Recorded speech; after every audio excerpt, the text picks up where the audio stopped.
Bonjour à tous, bonjour à tous, comment ça va? Le petit moment de plaisir du matin. Pour moi, hein, je suis super heureux d'être là. Bienvenue, bienvenue dans la matinée Étienne, bienvenue dans la matinée Étienne sur Twitch, avec que des bonnes nouvelles aujourd'hui, que des bonnes nouvelles. Oct- Octogone versus Wi-Fi. Dans le chat, je lisais à l'instant. Octogone versus Wi-Fi dans 3, 2, 1. Ouais, c'est parti, la bonne nouvelle, c'est ça. Grâce à mon ingénieur maison, j'ai nommé mon épouse Hélène, j'ai réparé ma box. J'ai réparé ma connexion Internet qui faisait des siennes depuis un bon moment déjà, depuis plusieurs semaines, et qui nous a craché et craché et craché encore le stream plusieurs fois, 4-5 fois hier, folie. Mais quel confort pour vous, hein, pour les viewers qui regardaient la matinée de tienne, c'était juste pas possible. On a réparé. On a réparé une pièce, enfin, Hélène a réparé une pièce, et ça marche, et ça marche, oui, ça marche maintenant, à tel point que, après la réparation d'hier, après ce stream si catastrophique hier, qui était en 1000 morceaux, eh bien j'ai fait un stream un petit peu de test qui a duré 1h15, avec une chouette journaliste du Parisien qui est passée à la maison en début d'après-midi pour m'interviewer. Voilà, et je lui ai dit, bah, écoute, tu sais ce qu'on pourrait faire, tu interviews-moi, c'était pour un podcast audio du Parisien, pour être tout à fait précis, donc ça va être en ligne dans quelques jours. Et viens m'interviewer, mais alors viens, regarde, je vais appuyer sur le petit bouton là, démarrer le streaming, et on va faire un live Twitch. C'était juste un super moment. On l'a bien rigolo. On l'a bien rigolo. Oh là là, il faut que je reprenne un café. C'était Claudia, voilà, Claudia, Clawdia. Je vois que vous avez la ref. Elle était avec moi. On est resté bien 1h30 ensemble et on a fait un super stream. D'ailleurs, je ne m'attendais pas à ce que vous soyez aussi nombreux en début d'après-midi. On est monté à 14 000 viewers. C'était incroyable. Et on a passé un bon moment avec Claudia qui a fait son interview en même temps qu'on streamait. Et puis, discrètement, ça m'a permis de régler mon stream. On va de vérifier si tout marchait. Donc là, c'est pas que je vous garantis, parce que garantir à 100%, c'est toujours un peu dangereux, mais je pense qu'on a tout réglé et qu'on va avoir enfin un stream un peu tranquille. Et puis après, comme j'ai pris cette saine habitude, après on a fait un raid. Alors hier matin, on a fait un raid. Et hier après-midi, on a fait un raid et on a découvert une jeune femme québécoise, graphiste, artiste, étonnante, hyper sympa, qui est au Québec, hein, qui n'est pas en France. Et voilà, le FC Champoint est dans la place parce que Samuel Etienne, elle n'avait aucune idée de qui il s'agissait. Comment s'appelait cette jeune femme tellement sympa? C'était Marie Pou, de son nom d'artiste. Et alors Samuel Etienne, ne savait pas qui c'était. Question pour un champion, elle ne savait pas non plus. Et donc, au début, est-ce que sa langue a fourché ou alors certains dans le chat l'ont mis sur une mauvaise voie? En tout cas, elle est partie sur question pour un shampoing. Hein, donc, c'était question pour un shampoing, d'où le FC Shampoing que je vois dans le chat là. Voilà, Marie-Pou. Marie-Paul Marie-Paul de son vrai prénom, me dit-on dans le chat, et Aka Marie-Pou pour son nom d'artiste. Hyper sympa, hyper gentil, hyper drôle.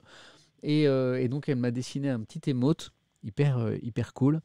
Et Pépipin aussi, cette streameuse qu'on a visitée il y a 2 jours, je crois, mais tellement gentille aussi, m'a fait un émote hyper mignonne. Voilà, le FC Shampoing, c'est pour ça. Voilà.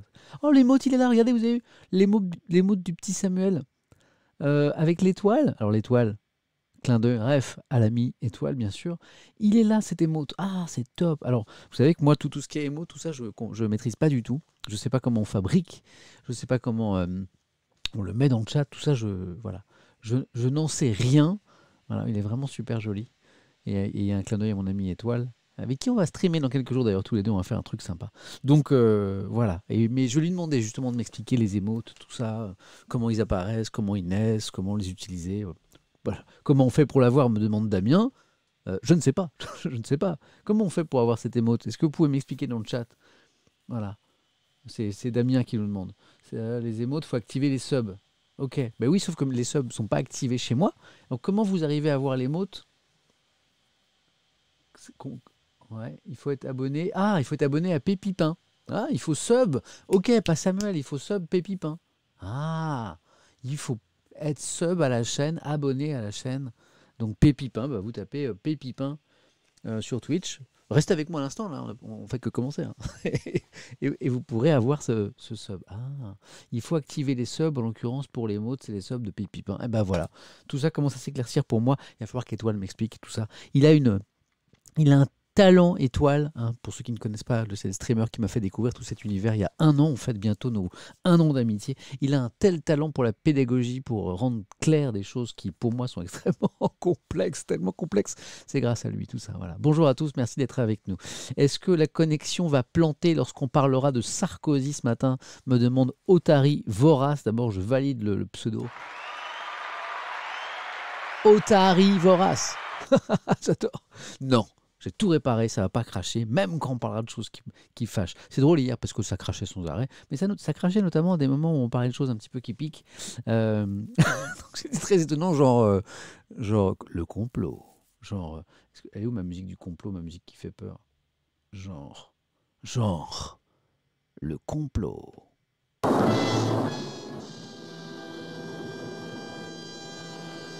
Imaginez tout à l'heure, parce que je vais vous parler de Nicolas Sarkozy, condamné à la prison ferme, obligé, hein, ça fait la une de plein de journaux.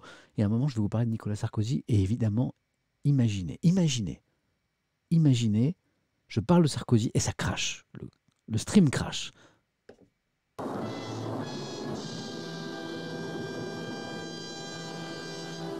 On nous surveille. On nous écoute, il y a complot. Bon allez, arrête de raconter ta vie, il est 9h38. Raconte un petit peu. Bienvenue d'abord à ceux qui sont là pour la première fois. Je vous rassure, on va vraiment parler des journaux, on va lire les journaux ensemble, c'est vraiment le principe. Est-ce qu'il y a des petits nouveaux qu'on soit sympa avec eux? Où aller passer la barbe de vacances? Je l'ai un peu rasée, mais regarde, elle repousse déjà un petit peu. Donc, il y a des petits nouveaux qu'on les accueille.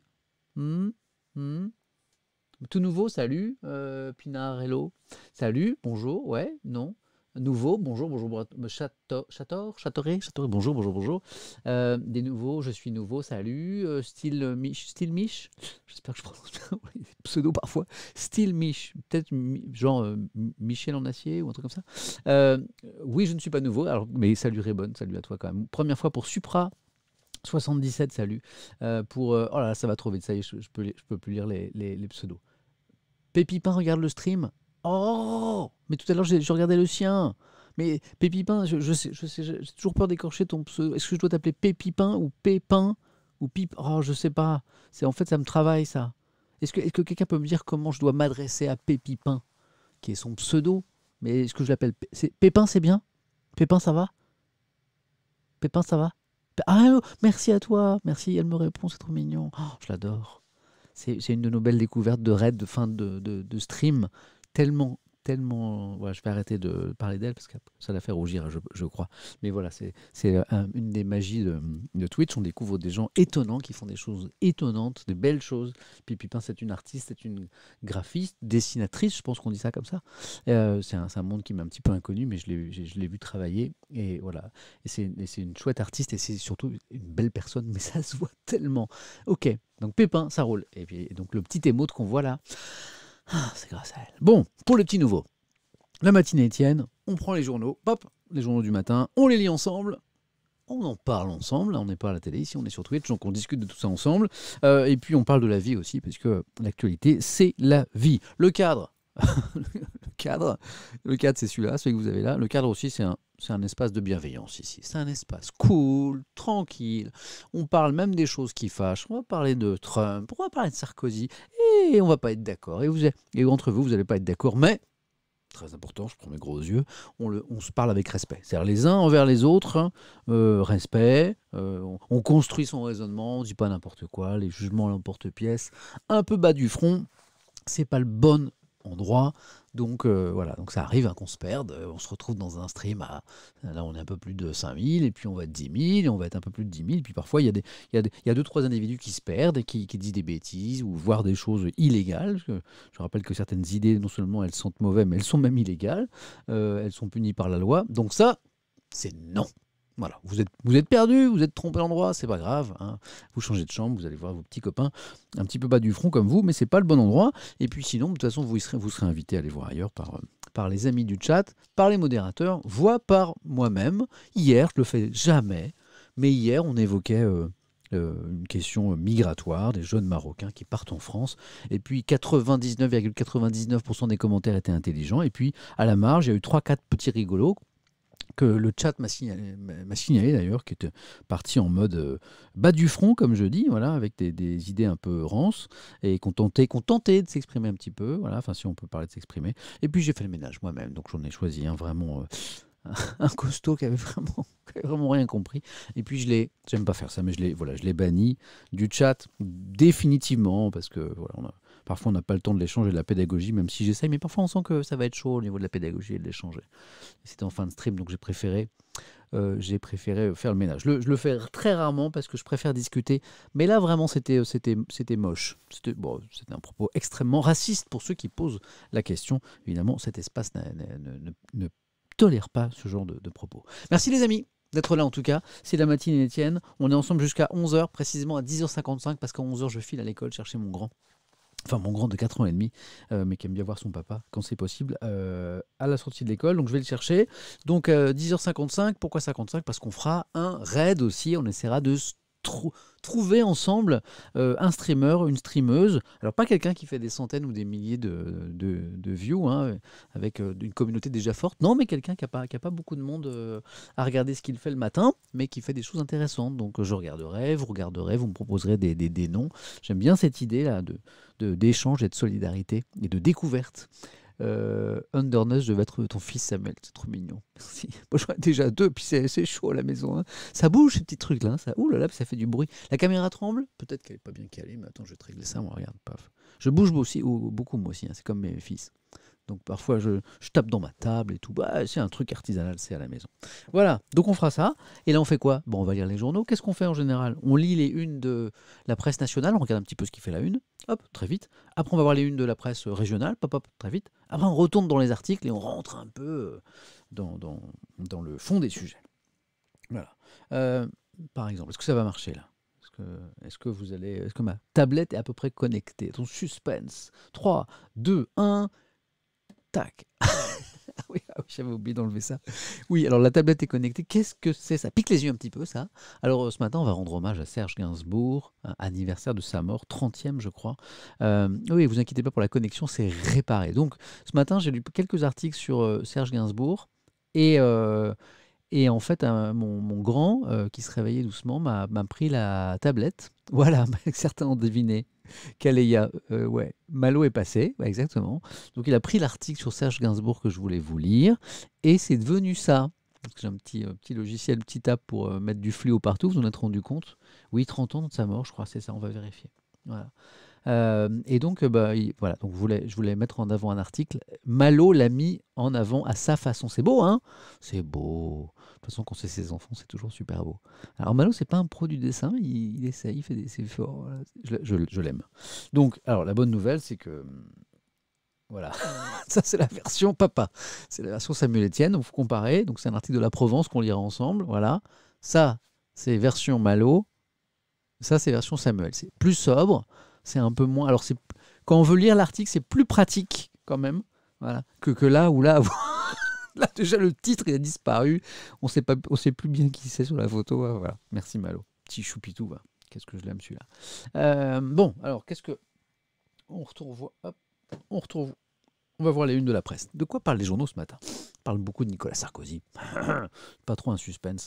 On parle beaucoup de Nicolas Sarkozy, mais pas seulement. Regardez, la une du Monde, c'est sur Trump.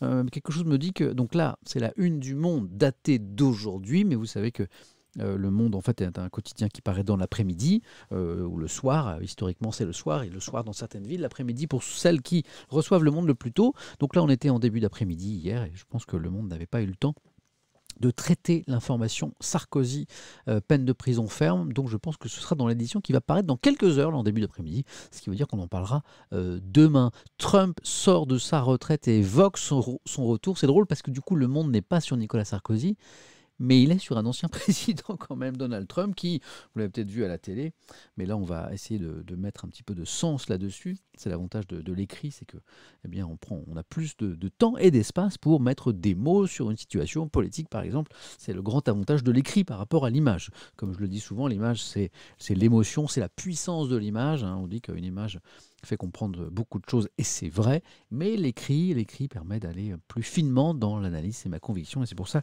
que j'adore lire les journaux. Trump sort de sa retraite et évoque son retour. On y va.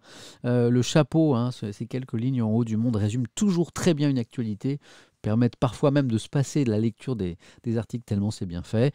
L'ex-président républicain a donc mis fin à son silence dimanche pour dénoncer de nouveau une élection truquée, il est toujours là-dessus, hein, et attaquer son successeur avec virulence. S'exprimant lors d'un rassemblement annuel de conservateurs, Donald Trump a entretenu l'idée d'une nouvelle candidature à la Maison-Blanche. On va aller voir la petite caricature de Plantu, hein. Je vois que certains ont repéré le dessin, on va aller la voir, mais c'est pas sur Trump. Donc il entretient l'idée d'une nouvelle candidature à la Maison-Blanche. On va rappeler que c'est tous les 4 ans, hein, si je ne dis pas de bêtises, le mandat des présidents américains. Je doute subitement, je devrais savoir ça par cœur pourtant. Hein. Je vérifie, toujours vérifier. Durée, mandat, président, USA. C'est 4 normalement.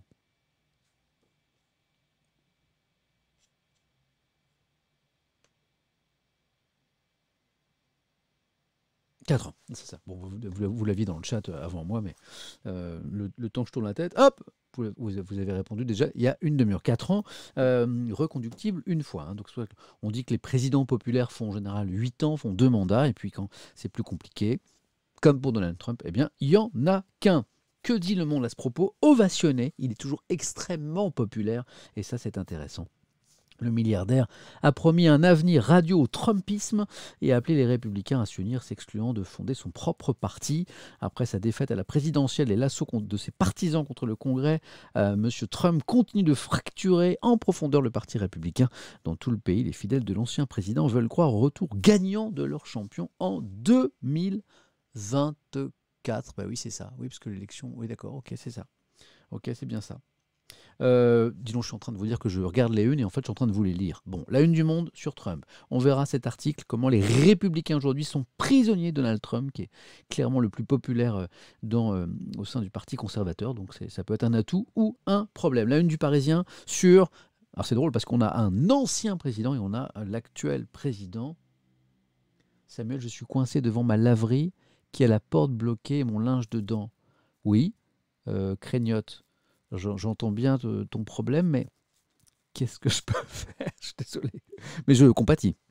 Donc, un ancien président, la condamnation de Nicolas Sarkozy, le coup dur, titre Le Parisien, un nouveau président, l'actuel, qui nous dit qu'il faut tenir encore 4 à 6 semaines. Alors, il ne le dit pas à Nicolas Sarkozy, il le dit à nous.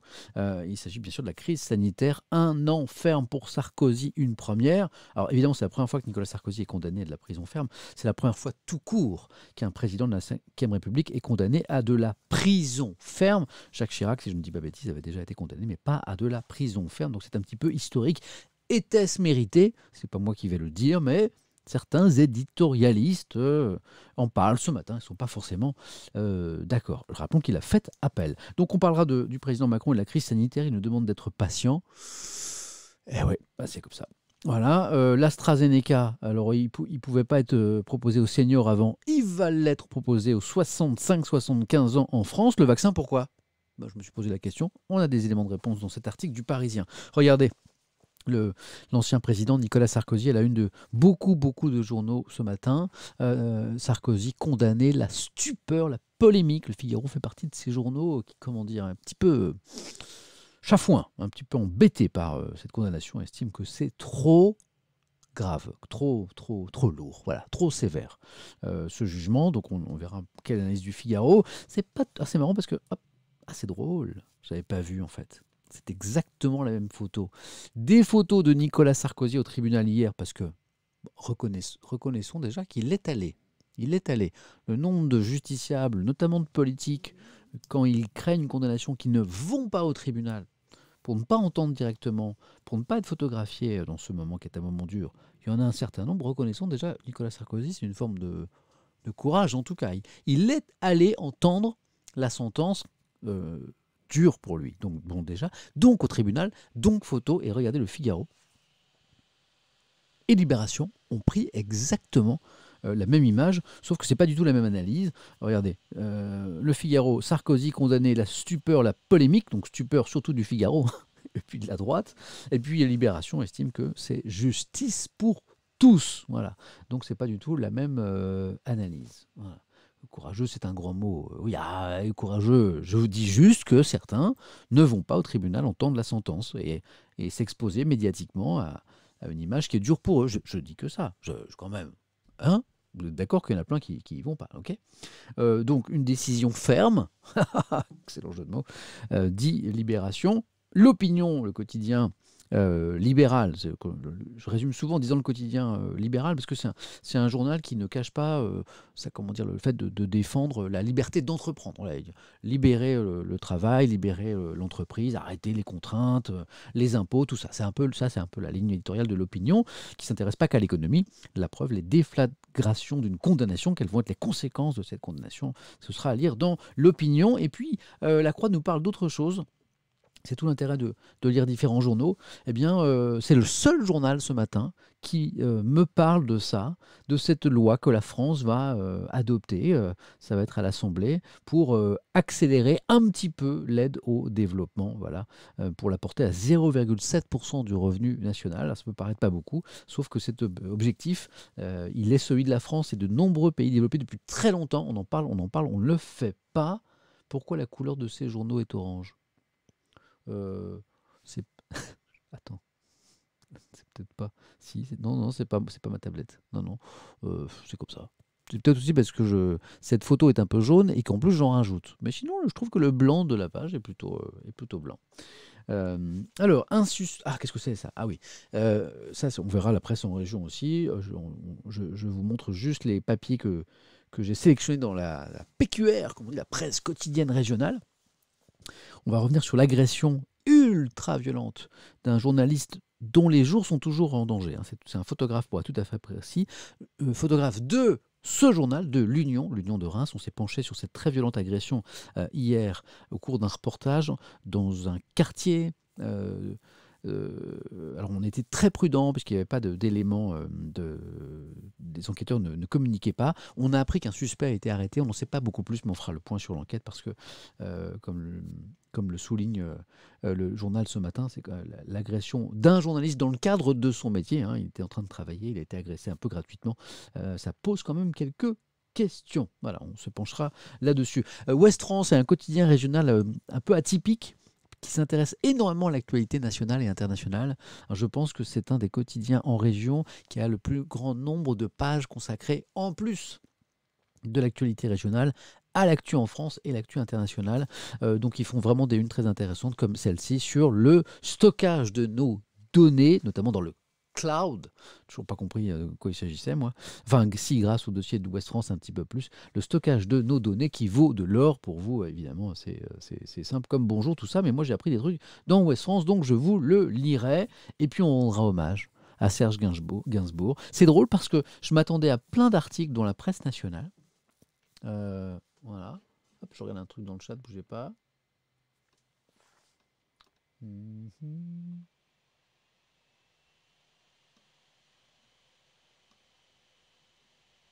Ouais, non, je regarde juste un petit truc. Parfois, je vois des coms qui passent, je vérifie que tout le monde s'exprime avec respect, avec bienveillance, les uns par rapport aux autres. C'est pas de la police, c'est juste que je tiens à la qualité de cet espace pour que les gens qui viennent pour de bonnes raisons ne soient pas pollués par les autres. Mais tout va bien. Voilà. Il y a Bout du Rouleau qui me remercie pour le raid d'hier. Bout du Rouleau, c'est un streamer que j'ai streamé en fin de raid hier matin. Parce que je ne raid pas que les filles. Voilà. Mon PC s'envole. Vous entendez comme mon PC il souffle un petit peu? Vous entendez?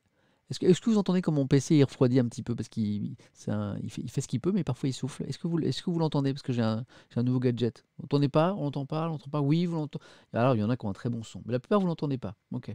Parce que j'ai un nouveau gadget. Ouais. Attendez, je fais un test. Bougez pas. Parce que je me suis acheté un truc. Et là, je vais brancher un truc et vous allez me dire si vous entendez quelque chose. Ok? Bougez pas.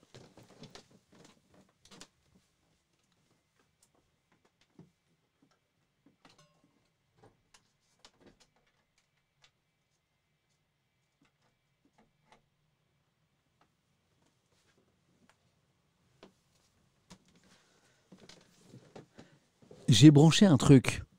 Est-ce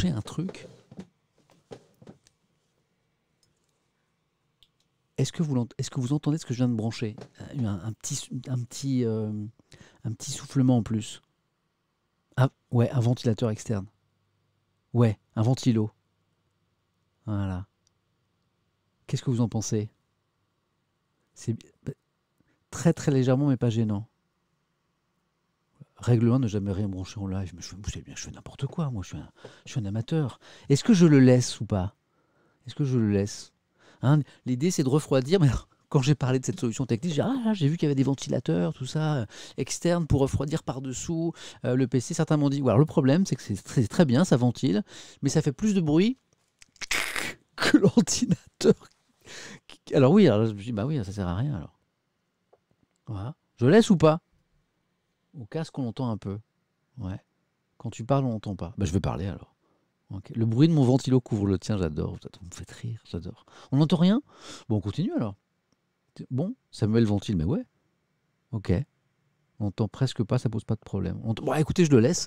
Je verrai, puis je réécouterai après en replay pour voir comment ça rend. Bon, j'arrête de bavasser et de vous parler de mes problèmes techniques. Donc, j'étais surpris, je vous disais, de lire assez peu d'articles ce matin pour évoquer les 30 ans. 30 ans déjà de la mort de Serge Gainsbourg. Et en fait, il a fallu que je lise la presse en région pour voir non seulement d'excellents papiers, mais même des unes comme la une du Midi Libre ici.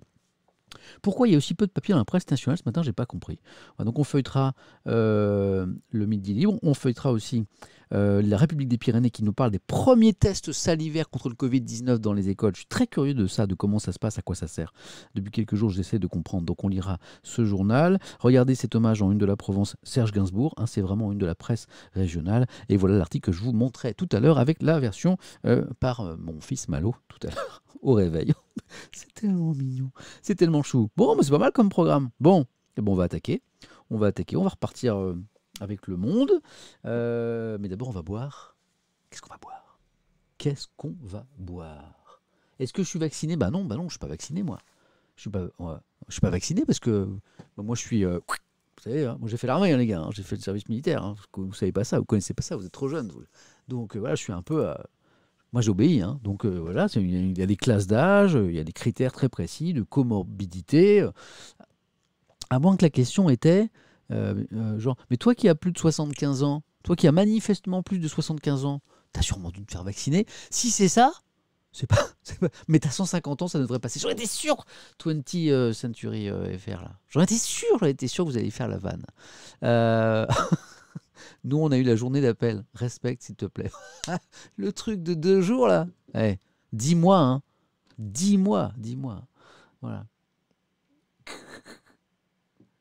Ça mérite un ban, bien sûr que ça mérite pas un ban. Voilà. Donc, pourquoi je vous parle de l'armée? Oui, parce que, voilà. Donc, moi, on m'a dit que c'était pour l'instant pour les seniors et pour les personnes qui souffrent de certaines affections, qui sont en comorbidité, comme on dit. Donc, moi, je me fais pas vacciner.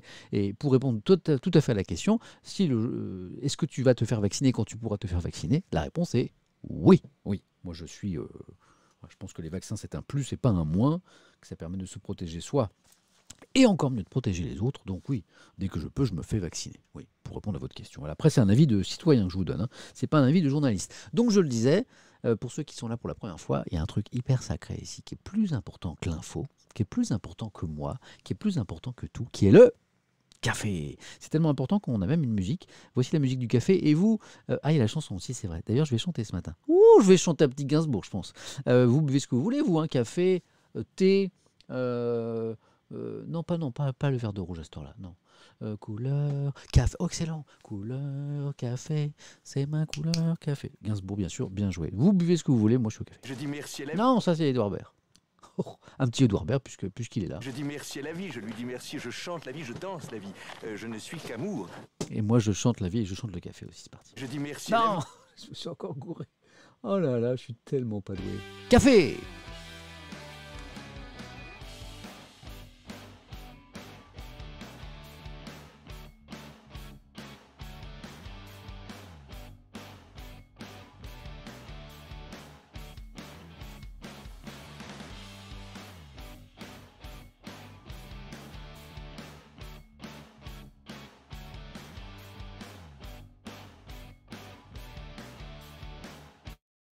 Et dites, le thermos, les ordinateurs, les écrans, le micro, la table de mixage, le truc qui refroidit par-dessous, mais je deviens un vrai streamer, moi. Quel est le programme des prochains jours, d'ailleurs? Vous voulez que je vous mette un petit peu en... Comment dire en appétit? J'ai des petites surprises pour vous dans les prochains jours, mais je vais tout casser en fait. Ça va être énorme. Demain, demain, je stream à 9h. Ok, 9h, 11h, matinée Étienne. À 11h, j'ai une invitée. J'ai une grande journaliste que vous connaissez tous, mais vraiment tous, avec qui je vais faire un truc à la télé dans pas longtemps, un gros truc. Voilà.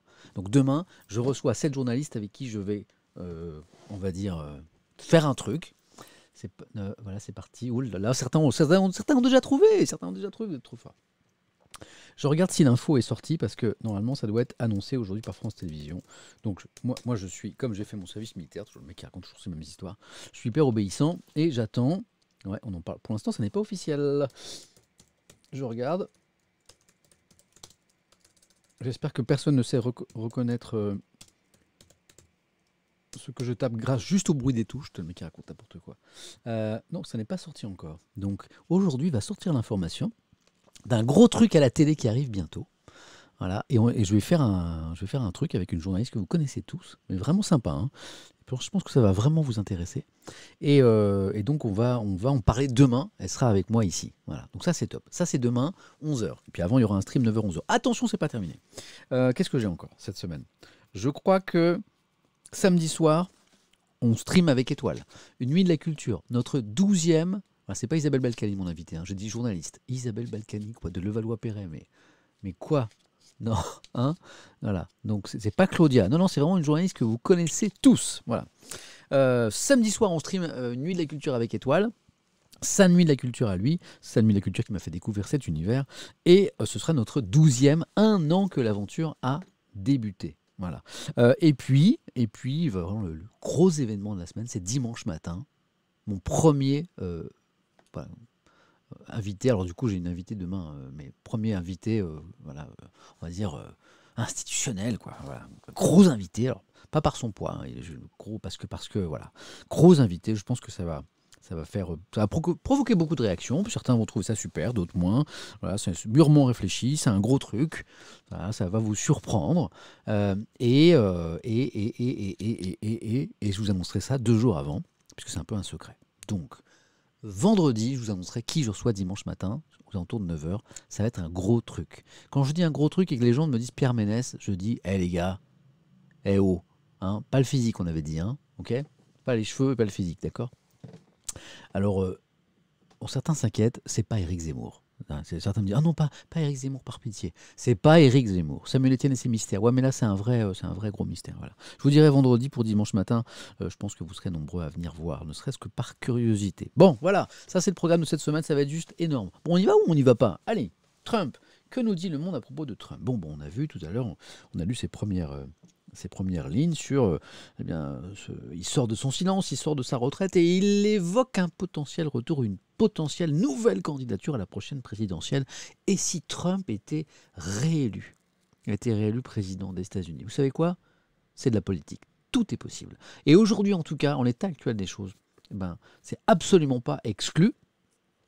Donc voilà, on se penchera là-dessus et sur le fait que, il est toujours extrêmement populaire auprès de ses électeurs et auprès des militants du Parti républicain, le Grand Old Party, le GOP, comme l'appellent les Américains, qui aujourd'hui est un petit peu prisonnier aux mains de Trump en raison de la popularité de ce monsieur. Je vous ai parlé hier d'un article de Libération dur mais passionnant de la répression extrêmement sanglante contre les manifestations en Birmanie, contre le coup d'État militaire. Bien, le Monde fait ce constat, n'apporte rien de nouveau par rapport à l'article de Libé, donc je n'irai pas plus loin, mais beaucoup de journaux soulignent effectivement que la répression prend un tour sanglant, ce qui est un petit peu inquiétant, un petit peu étant un pléonasme bien sûr. Regardons le dessin de Plantule aujourd'hui. Voilà. C'est le président Sarkozy en mode écolier, il a un petit carnap dans le dos, et puis je vous en ai parlé hier, il vient de recevoir une très mauvaise note, le président Macron, par les citoyens, membres de la Convention citoyenne pour le climat. Je crois qu'il a eu 3,30 sur 10. C'est sur 10 ou sur 20? Le 3,30 d'ailleurs. Vous l'avez la ref? Il a eu combien comme note le président Macron? Voilà. Sur 10, 1 sur 10, ouais. 3, 3,3 pour être précis. Non, alors non, certains disent 2,5, mais c'est 3,3. Il y a eu plusieurs notes en fait, mais la moyenne c'est 3,3. Voilà. Il a eu du 2,5 sur certains trucs, ouais. Mais la moyenne qu'il a eu, donc de la convention citoyenne sur le climat, c'est 3,5. Sur 10, c'est vraiment pas terrible. Voilà, c'est sur la COP 21. Pas sur la COP 21, c'est sur les propositions. Et donc, alors il s'interroge dans le dessin de Plantu. Bah zut, alors je vais redoubler. Et puis il est un petit peu inquiet, sauf que derrière lui, eh bien, ses partisans sont hyper contents. Il va redoubler, ouais, il va redoubler.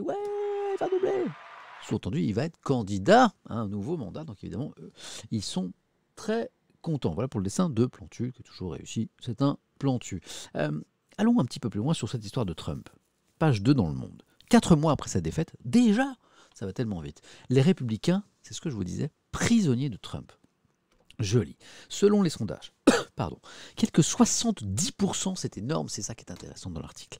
70% des électeurs de Trump restent convaincus que l'élection présidentielle de 2020, remportée par Joe Biden avec 7 millions de voix d'avance, a été truquée.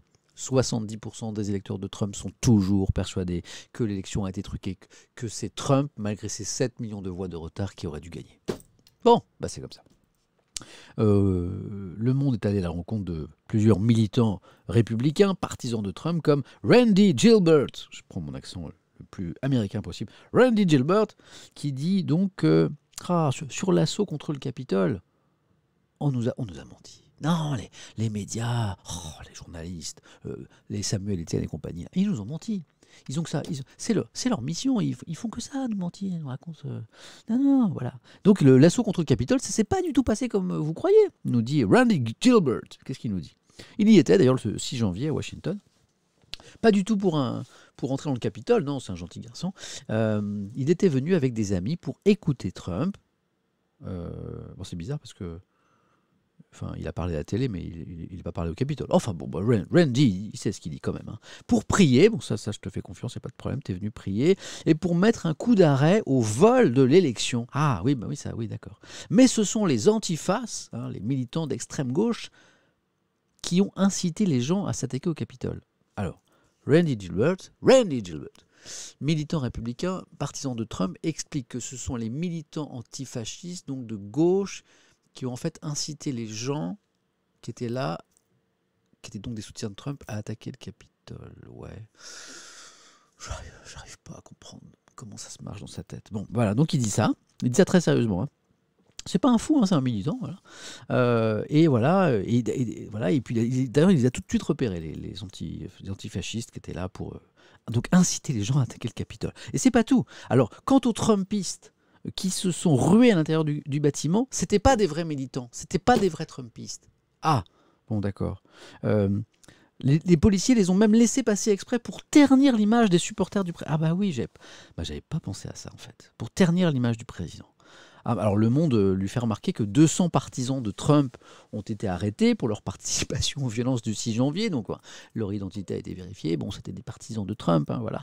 Il y a eu des poursuites judiciaires parfois. Mais Randy Gilbert n'en démord pas. Donc là, à un moment, quand on met ce genre de personnes devant les faits, hein, à un moment, il faut bien s'en sortir. Donc Randy Gilbert, ils disent ce que disent un petit peu tous les complotistes. Ils disent « Je ne crois pas à votre vérité ». Je ne crois pas à votre vérité. Bon, là, c'est fin de la discussion. Tu donnes des arguments, des faits à une personne.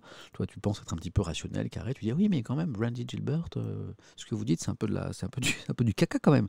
Je ne crois pas à votre vérité. Puis il sourit, et puis c'est fin de la discussion. Bon, bah, voilà. Donc c'est le problème, c'est comment tu discutes avec des gens comme ça qui sont des adeptes de la théorie du complot, puisque là, je vous rappelle que selon cet article du Monde, 70% des électeurs de Trump sont persuadés que l'élection leur a été volée, que Trump, en fait, il a gagné, que c'est un complot, sans doute avec les chats, parce que les chats sont des grands complotistes, les chats, les miaou, hein, ça vous le savez.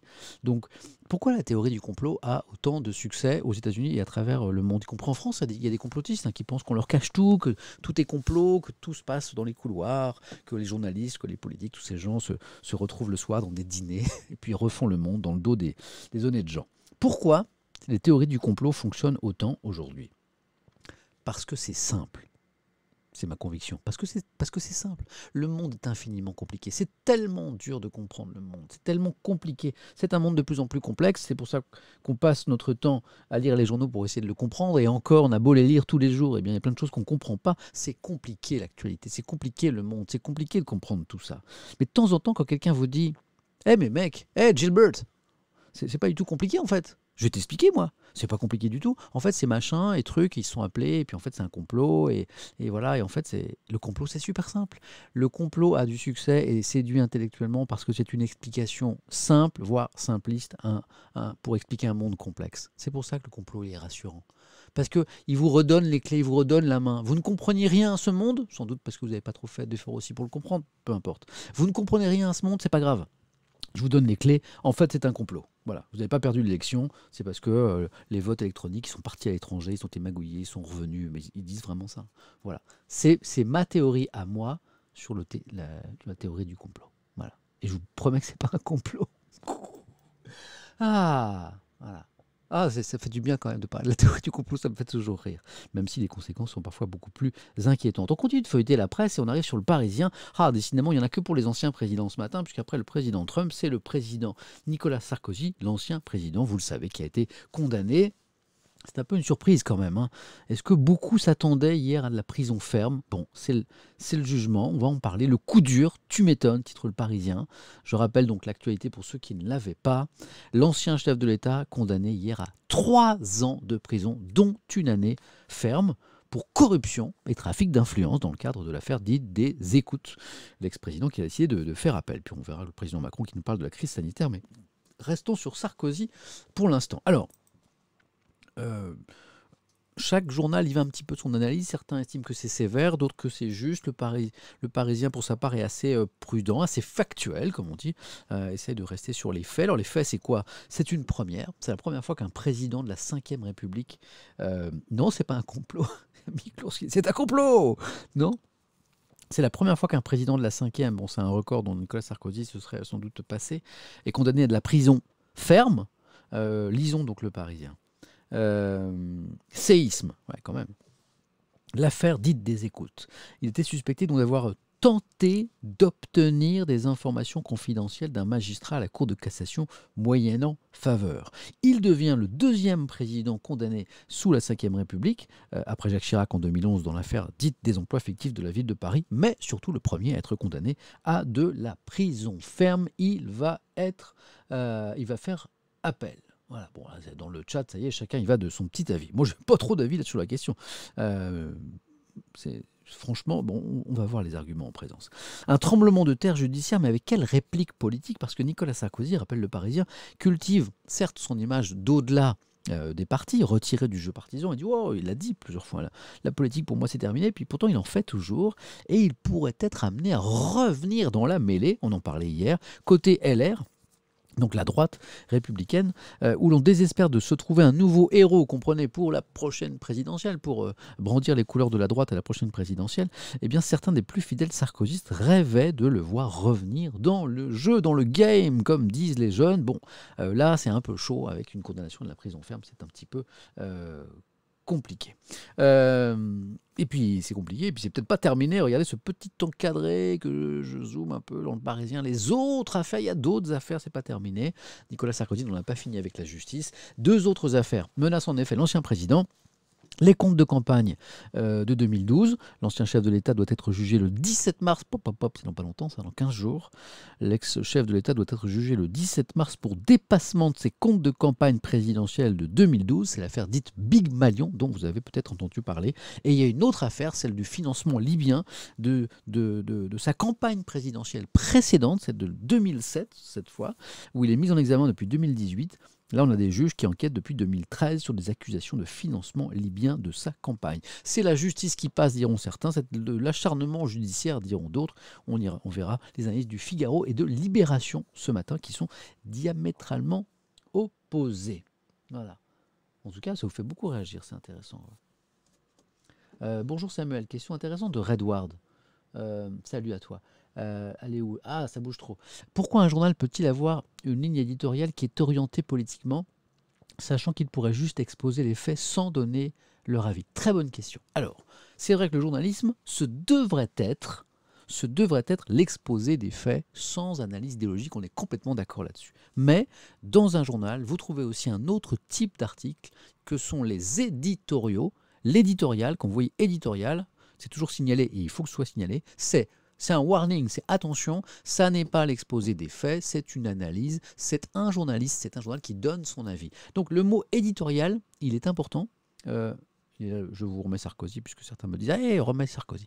Il est important parce que c'est un petit clignotant qui te dit « Attention, ce n'est pas l'exposé des faits. C'est une analyse, c'est une opinion, donc à prendre avec des pincettes. » Voilà, c'est ça. Voilà. Alors, Strombilo, des fois tu nous prends pour des bus, Samuel, on n'a pas 8 ans. Choupitou, hein, puisque je me permets de t'appeler Choupitou. En fait, il y a des gens dans le chat qui ne savent pas ce que c'est un éditorial. J'ai eu la question à plusieurs reprises. Donc, puisque la question m'est posée, alors c'est vrai que pour toi ça peut paraître évident, mais pour d'autres pas. Et moi je suis là aussi pour faire de la pédagogie aux médias. Donc, c'est toi tu sais. J'espère que ça t'a pas. Quelqu'un me dit j'ai 8 ans. J'espère que ça t'a pas ennuyé que je t'appelle Choupitou. Mais voilà, toi tu sais, mais certains ne savent pas ce que c'est un édito. J'ai eu la question à plusieurs reprises. Donc l'édito, c'est un journal, c'est un journaliste qui donne son opinion. Et donc ça cohabite avec des articles qui se veulent, eux, uniquement sur les faits. Dans un journal, tu as les deux, mais en général, c'est bien signalé. C'est pour ça que c'est pas grave qu'un journal donne son avis si c'est transparent, si on sait que c'est un avis. Après, tu en fais ce que tu veux. Merci Chlorédrix, il me dit merci pour cette explication. Tu vois, Choupitou, il y en a qui avait envie de savoir. Désolé. Macron, c'est quoi ça? Ah oui, on revient à la une, regardez. Hein, donc on a l'ancien président condamné, le nouveau. Il faut tenir encore 4 à 6 semaines. Alors c'est pas un petit message à Nicolas Sarkozy d'encouragement ou de soutien, non, c'est la crise sanitaire. Ouais. 4 à 6 semaines. Bon, la vie, ça va être un petit peu plus, non? Pourquoi ce rendez-vous dans 4 à 6 semaines? En visite en banlieue parisienne, c'était hier, le président a donc tenu à ouvrir des perspectives optimistes. Ouais, c'est surtout ça, hein, c'est plutôt pour ne pas nous faire désespérer qu'on nous donne comme ça des rendez-vous dans le temps proche en disant allez, encore un petit effort et puis ça ira mieux après. Bon, c'est plutôt cette idée-là, je pense. C'est aussi parce que de nouvelles restrictions sont attendues à partir de samedi, de nouveaux départements qui, comme à Dunkerque, comme à Nice, de nouvelles régions qui pourraient basculer avec des confinements locaux le week-end, par exemple. Alors, lisons un petit peu l'article. Un ministre haut placé, qui n'est pas cité par le Parisien, se montre alarmiste. À court terme, la situation est risquée. On s'attend à une montée des contaminations mi-mars. C'est dans pas longtemps ça. Si c'est bien le cas, le resserrement des contraintes sera inéluctable. Bon, l'exécutif est en train de nous préparer à, là, dans les prochains jours, des annonces. Hein. Alors sans doute pas un confinement 7 jours sur 7 national, puisque la politique du gouvernement, c'est d'éviter cette mesure appliquée sur tout le territoire, mais plutôt, a priori, des confinements locaux, des mesures régionales. Un conseil de défense va se tenir demain, pour faire le point, comme chaque semaine, il n'y a rien de nouveau, notamment sur les départements, justement, qui sont potentiellement en déconnade. C'est un ministre qui dit ça. Non, c'est un conseiller gouvernemental. Ils sont un peu fous, les conseillers gouvernementaux. Il y a un conseiller gouvernemental qui a parlé aux Parisiens, qui a dit bon, on fera le point demain, notamment sur les départements qui sont en déconnade. Bon, je ne sais pas le terme que j'aurais utilisé personnellement, mais après tout, puis comme en plus il parle sous couvert d'anonymat, il peut bien dire ce qu'il veut. Bon, oui, après la bamboche, c'est fini, la bonne déconnade, ouais, c'est vrai. Ouais, pas de crash depuis 50 minutes. Ça fait 50 minutes et 48 secondes, 49 secondes, 50 secondes, 51 secondes, 52 secondes, 53 secondes, etc. Que je n'ai pas craché, ça n'est pas arrivé depuis 3 semaines. Ça y est, j'ai réparé ma box internet pour ceux qui étaient là ces derniers jours où je crachais et je crachais. Je pas crachais pour test salivaire du Covid. Mon stream crachait, c'est pas le même mot. Eh bien, c'est réparé. C'est tellement. Qu'est-ce que j'ai fait? Non, en fait, qu'est-ce que j'ai fait à ma box? En fait, c'était un adaptateur. En fait, c'est des box un petit peu anciennes qui sont pas faites pour la fibre. M'a expliqué l'opérateur, donc il y a un petit adaptateur pour qu'elle reçoive la fibre, voilà, et en fait cet adaptateur déconnait, et donc après avoir fait plusieurs tests, on a changé l'adaptateur, et encore, j'adore ce son. Magic, c'est réparé. Voilà, c'est pour ça que c'est réparé. Voilà. Je ne vous donne pas le nom de l'opérateur, je ne vais pas lui faire de mauvaise publicité. Il a fait ce qu'il pouvait, le pauvre. Alors, ça m'a intrigué. L'AstraZeneca, le vaccin contre le Covid-19, on m'avait dit qu'il ne marchait pas, qu'on n'était pas sûr du tout pour les seniors. Et maintenant, j'apprends qu'il va être donné en France aux 65-75 ans. Pop, pop, pop, qu'est-ce que c'est que cette histoire? Pourquoi l'AstraZeneca va être proposé aux 65-75 ans, se demande le Parisien. Lisons. C'est un changement de braquet en matière de vaccination. On a l'impression d'être dans le Tour de France un petit peu là, puisqu'il va permettre de piquer 2,5 millions de personnes en plus. Oh, qu'est-ce que j'aime pas ce mot piquer. Vacciner. Piquer. Oh, Berk. Je sais pas pourquoi j'aime pas ce mot. Hein. Ce sérum est étendu aux 65-75 ans. On vous explique. Ah bah merci. On peut m'appeler Monsieur Fibre, du coup. J'adore. C'est plus facile à porter, Monsieur Fibre, que mon autre pseudo. Hein. Oui, en plus, Tour de France piqué. Excellent. Excellent. Tour de France piqué. Oui, ça fait un petit peu animal, ça fait un petit peu euthanasie. J'aime pas du tout ce piqué. Hey, vous imaginez le président. Bon, allez, c'est bon. J'ai trouvé des vaccins. Vous savez, les vaccins qu'on n'avait pas. Là. Je les ai trouvés. On va tous vous piquer. Non, on va tous vous vacciner peut-être plutôt. Hein. Allez, essayons de comprendre cette histoire-là d'AstraZeneca. Alors que le sérum d'AstraZeneca était jusqu'alors réservé aux 50-64 ans, bah oui, c'est ce que je disais. Désormais, il est étendu aux 65-75 ans atteints de comorbidité. Hein, on va rappeler, c'est les gens qui souffrent d'affections mettant leur santé, voire leur vie en danger, soit 2,5 millions de Français en plus. Bonne nouvelle. Quant au Pfizer et Moderna, ils restent toujours dédiés aux plus de 75 ans. Donc les plus de 75 ans, c'est toujours les vaccins ARN. Je ne sais toujours pas pourquoi, alors je lis l'article. Si depuis début février, les 65-75 ans n'avaient pas accès à celui d'AstraZeneca, oui, je sais, je l'ai déjà dit, c'est parce que les autorités sanitaires manquaient de données sur son efficacité chez un public plus âgé. Sauf qu'elles sont arrivées petit à petit, les données sur l'efficacité chez les seniors, notamment des pays voisins. Ok, donc on a plus d'infos sur l'AstraZeneca et a priori, eh bien, on peut le donner aux seniors et il fonctionne. C'est ce que nous disent les autorités. Bon, ok, faisons confiance. Jusqu'à preuve du contraire. La une du Figaro. Donc là, bah voilà, là on a, comme je le disais tout à l'heure, un article très sobre, l'exposé des faits, puis on a un éditorial signé Vincent Trémollet de Villers, qui donne son avis sur ce jugement qu'il juge trop sévère. Le Figaro titre « Sarkozy condamné la stupeur et la polémique », donc ça annonce un petit peu la couleur quand même. Une sentence d'une grande sévérité, estime le journal, alors que le procès n'a pas mis en lumière des preuves. Alors j'ai encore appris un mot là, je l'avais déjà vu, mais... ça, je ne savais plus ce que c'était. Irréfragable. Ok. Bon, ça, Google direct. Hein. Irréfragable. C'est ça, c'est. Ça, faut avoir fait un peu de droit, non? Alors, c'est où Google? Ah, c'est là. Oh là, il faut que je me reprenne un café. Irréfragable. Alors, évidemment, vous savez, quelqu'un me dit on utilise beaucoup ce mot en droit. Voilà, je m'en doutais. Alors, je tape irré sur Google, il me propose irréfragable direct. Hein. On y va. Tac. Je vais essayer de vous afficher la scène quand même pour partager avec vous le fruit de mes recherches. Tac, tac. Alors, est-ce que ça marche? Ça marche pas trop là. Voilà. Toc, irréfragable. Alors, qu'on ne peut contredire, qu'on ne peut récuser. Allons voir le Larousse, l'excellent Larousse. J'accepte qu'on utilise mes données pour me vendre des dictionnaires, il n'y a pas de problème. Irréfragable, du latin irrefragabilis, qu'on ne peut récuser. D'accord. On ne peut pas s'y opposer. D'accord, ok, bon, bah, d'accord. Ok. Qu'on ne peut pas briser. Merci, il y a des juristes. Présomption irréfragable. Merci, Jean Mouldouz. Présomption qu'on ne peut renverser. Non, la fringale, il a faim. Non, ça, c'est autre chose. Ça. Kefa 813, t'es à côté là. Ça signifie qu'on ne peut pas prouver le contraire. Ok, merci à tous. Ok. Merci, amis juristes qui vous intéressez au droit. Voilà, irréfragable, excellent. Qui ne peut pas être fragablé, me dit Nicki Minaj. Oh, Nicki Minaj! Nicki Minaj est avec nous? Incroyable! Nicki Minaj. Regardez, pour ceux qui... tout le monde connaît Nicki Minaj. Eh ben, j'ai un message de Nicki Minaj dans le chat. C'est son pseudo. Nicki Minaj. Oh là, oui. Donc, oui. Il y a un... Nicki Minaj est avec nous dans le chat. Oh, incroyable. Et puis elle parle très bien français en plus. Voilà. Bon, pardon, je pars d'un mot de droit et j'arrive sur sur Nicki Minaj. Rien ne va plus. Bon, donc, irréfragable, j'ai compris. On y va. Je retourne sur le chat. Pardon pour cette petite parenthèse. Est-ce que je vais chanter du Nicki Minaj? Non. Mais je vous préviens, parce que je ne veux pas vous prendre en traître.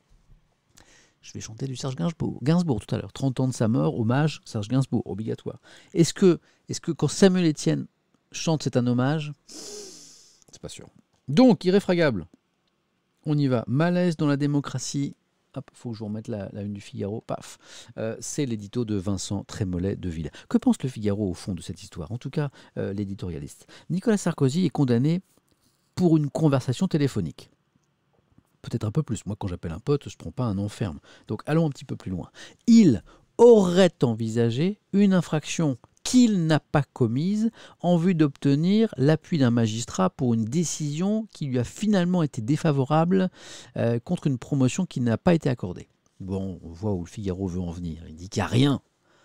Le Figaro, plutôt que d'utiliser tous ces mots très compliqués, irréfragables et tout, vous auriez dit il y a R. Et puis c'est bon, on comprenait. Hein. Donc, pour le Figaro, je vous résume ça en une phrase, il y a R. Hein. Cette condamnation, c'est le fruit d'une campagne. Voilà, il y a R. C'est toi là, qui m'a expliqué ce que ça voulait dire. Il y a 15 jours, je ne savais pas ce que ça voulait dire. Enfin, il y a un mois, il m'a appris il y a un mois. Je suis très fier d'utiliser des nouveaux mots. Donc il y a R, c'est le fruit de cette condamnation d'une campagne judiciaire menée sans relâche des scrupules par le parquet national financier, le fameux PNF, qui n'est ni un placement financier ni un nouveau groupe de rap. C'est le parquet national financier. Tout cela laisse un goût amer dont le Figaro ne cache pas, en tout cas l'éditorialiste, ne pas du tout être d'accord avec cette décision de justice. Les politiques, je cite, se doivent sans doute d'être exemplaires, rien ne les protège des rigueurs de la loi, mais à quel titre le pouvoir judiciaire serait-il autorisé à céder à l'ubris, L''H-U-B-R-I-S, bon décidément le Figaro ce matin utilise des mots savants, l'ubris les gars, et c'est pas tous les jours quand même. Qu'est-ce que ça veut dire ubris? Je l'ai su il y a longtemps.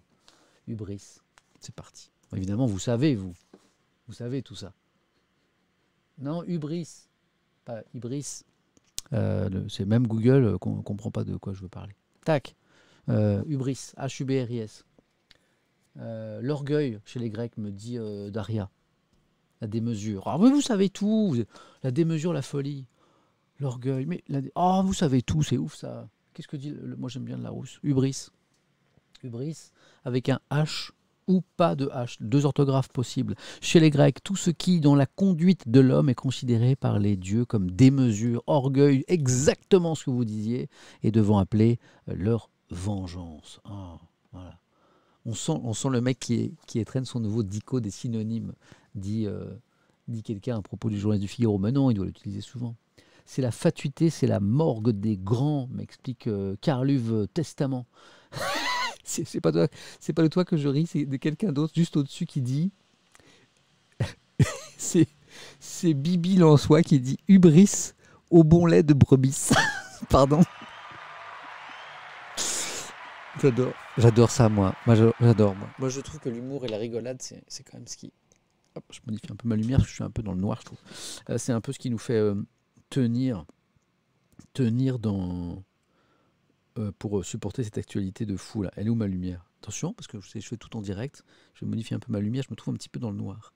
Hubris au bon lait de bœuf. Ah bah je suis à fond. Bon bah ça va, c'est peut-être moi qui suis un petit peu sombre. Faut que je me rapproche de la lumière comme ça. C'est mieux comme ça? Là.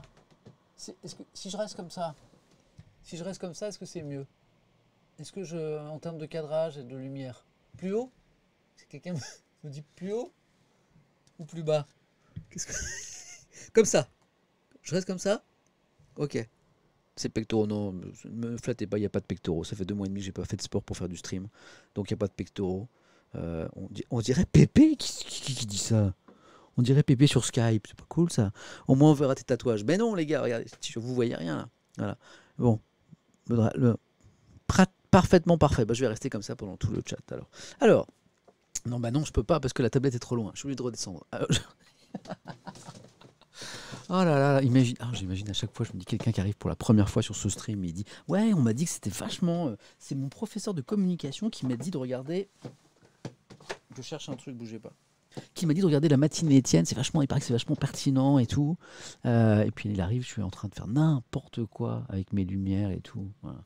Donc on dirait mes grands-parents en visio. Qui me dit ça? Vous me faites rire. Qui me dit ça? Attends, ça va trop vite le chat. C'est Vimeo, on dirait mes grands-parents en visio. C'est pas sympa, mais ça me fait rire. Bon, pas tout ça. Je vais jamais réussir à vous lire les journaux si je raconte autant de bêtises. Donc vous aurez compris que le Figaro trouve que c'est trop sévère. Est-ce que tous les journaux pensent ça? Pas du tout. Pas du tout. C'est la une de Libération. Sarkozy condamné, justice pour tous. Un titre Libé. Alors Libé, sans aller jusqu'à se féliciter, dit bah non, bah c'est bon, il n'y a pas tous les justiciables. Oh, elle est beau, elle est belle cette émote, Samuel Etienne. Oh, regardez, c'est ma petite émote là avec la petite étoile, c'est moi, c'est moi. Donc bah non, Libération dit c'est la même justice pour tous. C'est l'idée de l'éditorial. De Dove Alphon, comme les autres, c'est le titre de l'édito. Je vous résume ça en une phrase. La France rejoint ainsi les démocraties où les puissants sont des justiciables comme les autres, ce dont on pouvait commencer à douter.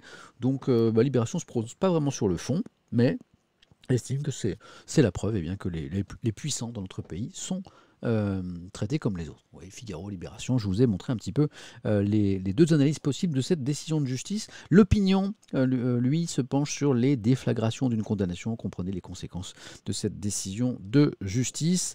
J'avais pas vu le dessin de Cac, tiens, j'aime bien ce dessinateur, c'est toujours assez souvent assez réussi, le dessin de Cac. Donc là, c'est manifestement le juge qui annonce le jugement à Nicolas Sarkozy. Le prévenu souhaite-t-il faire un commentaire? Cassation, pauvre con. Excellent. Cassation, pauvre con. Ok, d'accord, j'avais pas vu le dessin de Cac. Qu'écrit l'opinion à ce propos? Pour Nicolas Sarkozy, c'est un double tournant. Tiens, pourquoi double? D'abord, c'est sa première grande défaite sur le terrain judiciaire. C'est vrai. Il était parti en guerre contre le parquet national financier, le fameux PNF, qui l'accusait d'abus de pouvoir. Il n'aura pas convaincu le tribunal correctionnel. Donc ça, c'est une chose. C'est pas terminé. Cette condamnation met aussi en situation de faiblesse Nicolas Sarkozy à moins de 3 semaines du procès Big Malion. Bah oui, c'est pas terminé. Relatif à ses comptes de campagne présidentielle de 2012 qui débutera le 17 mars. Et puis donc l'autre aspect, l'autre conséquence, selon l'opinion ce matin, de cette décision de justice, eh bien c'est sur le plan politique, c'est un autre game changer. Game changer. Ça. L'opinion, ils sont un petit peu branchés quand même. Hein. C'est comment on aurait pu dire ça en bon français? C'est les cartes sont rebattues, ou comment vous auriez dit c'est un game changer en bon français, c'est quand même un petit peu voilà. Un tournant. Merci Ultime Epsilon, très bonne proposition. C'est un tournant, voilà. Hein. Ça change la donne, un retournement de situation, exactement. Game changer, je pense qu'on a pas mal de mots dans la langue française qui auraient pu nous épargner ce game changer. Mais enfin bon, c'est pas très grave ça. Donc, c'est quoi ce game changer? Après la décision du tribunal de Paris, même si l'ancien chef de l'État fait appel, même si peu dans le personnel politique ont une détermination similaire, même si rien n'est jamais écrit, le champ des possibles rétrécit. Comprenez, c'est chaud pour une éventuelle nouvelle candidature à la prochaine présidentielle. La roue va tourner. Ça aurait pu être aussi une bonne expression française pour dire game changer. Merci. Ah, où es-tu? Vous êtes plusieurs à me proposer la proposition, comme Beluga par exemple. Et, la roue va tourner. Ou la roue tourne à tourner aussi. Ça marche. Juste avant de finir, pour Sarkozy, l'expression d'un professeur de droit à la Sorbonne qui s'appelle Bertrand Mathieu. L'opinion, je lui donne la parole parce qu'il a écrit un livre qui s'appelle Justice et politique. Donc on est bien dans le thème. Et il dit ceci quand même. Il n'y a rien d'anormal à ce qu'un ancien président soit jugé. Mais ce qui interroge quand même dans ce jugement, c'est la proportion entre ce dont est accusé Nicolas Sarkozy et cette peine symboliquement extrêmement forte. Un président de la République doit être jugé, oui, comme un citoyen ordinaire, mais il ne doit pas non plus être jugé plus sévèrement. On est un peu entre les deux analyses là. Il y a quelqu'un qui dit oui, le jugement, mais ce jugement-là, c'est 3 ans de prison, 7 années de prison ferme. Pour ces faits-là, ce professeur de droit s'interroge, se demande s'il n'a pas été jugé plus sévèrement qu'un autre justiciable. Le débat est ouvert, c'est à vous de vous faire votre propre opinion. C'est pas moi qui vous la donnerai bien sûr, mais l'intérêt des journaux, c'est de cela forger. Un petit café Et puis on attaque ce dossier intéressant de la Croix sur la France qui accélère l'aide au développement. Bon café à tous, bon ce que vous voulez en fait. À tout de suite.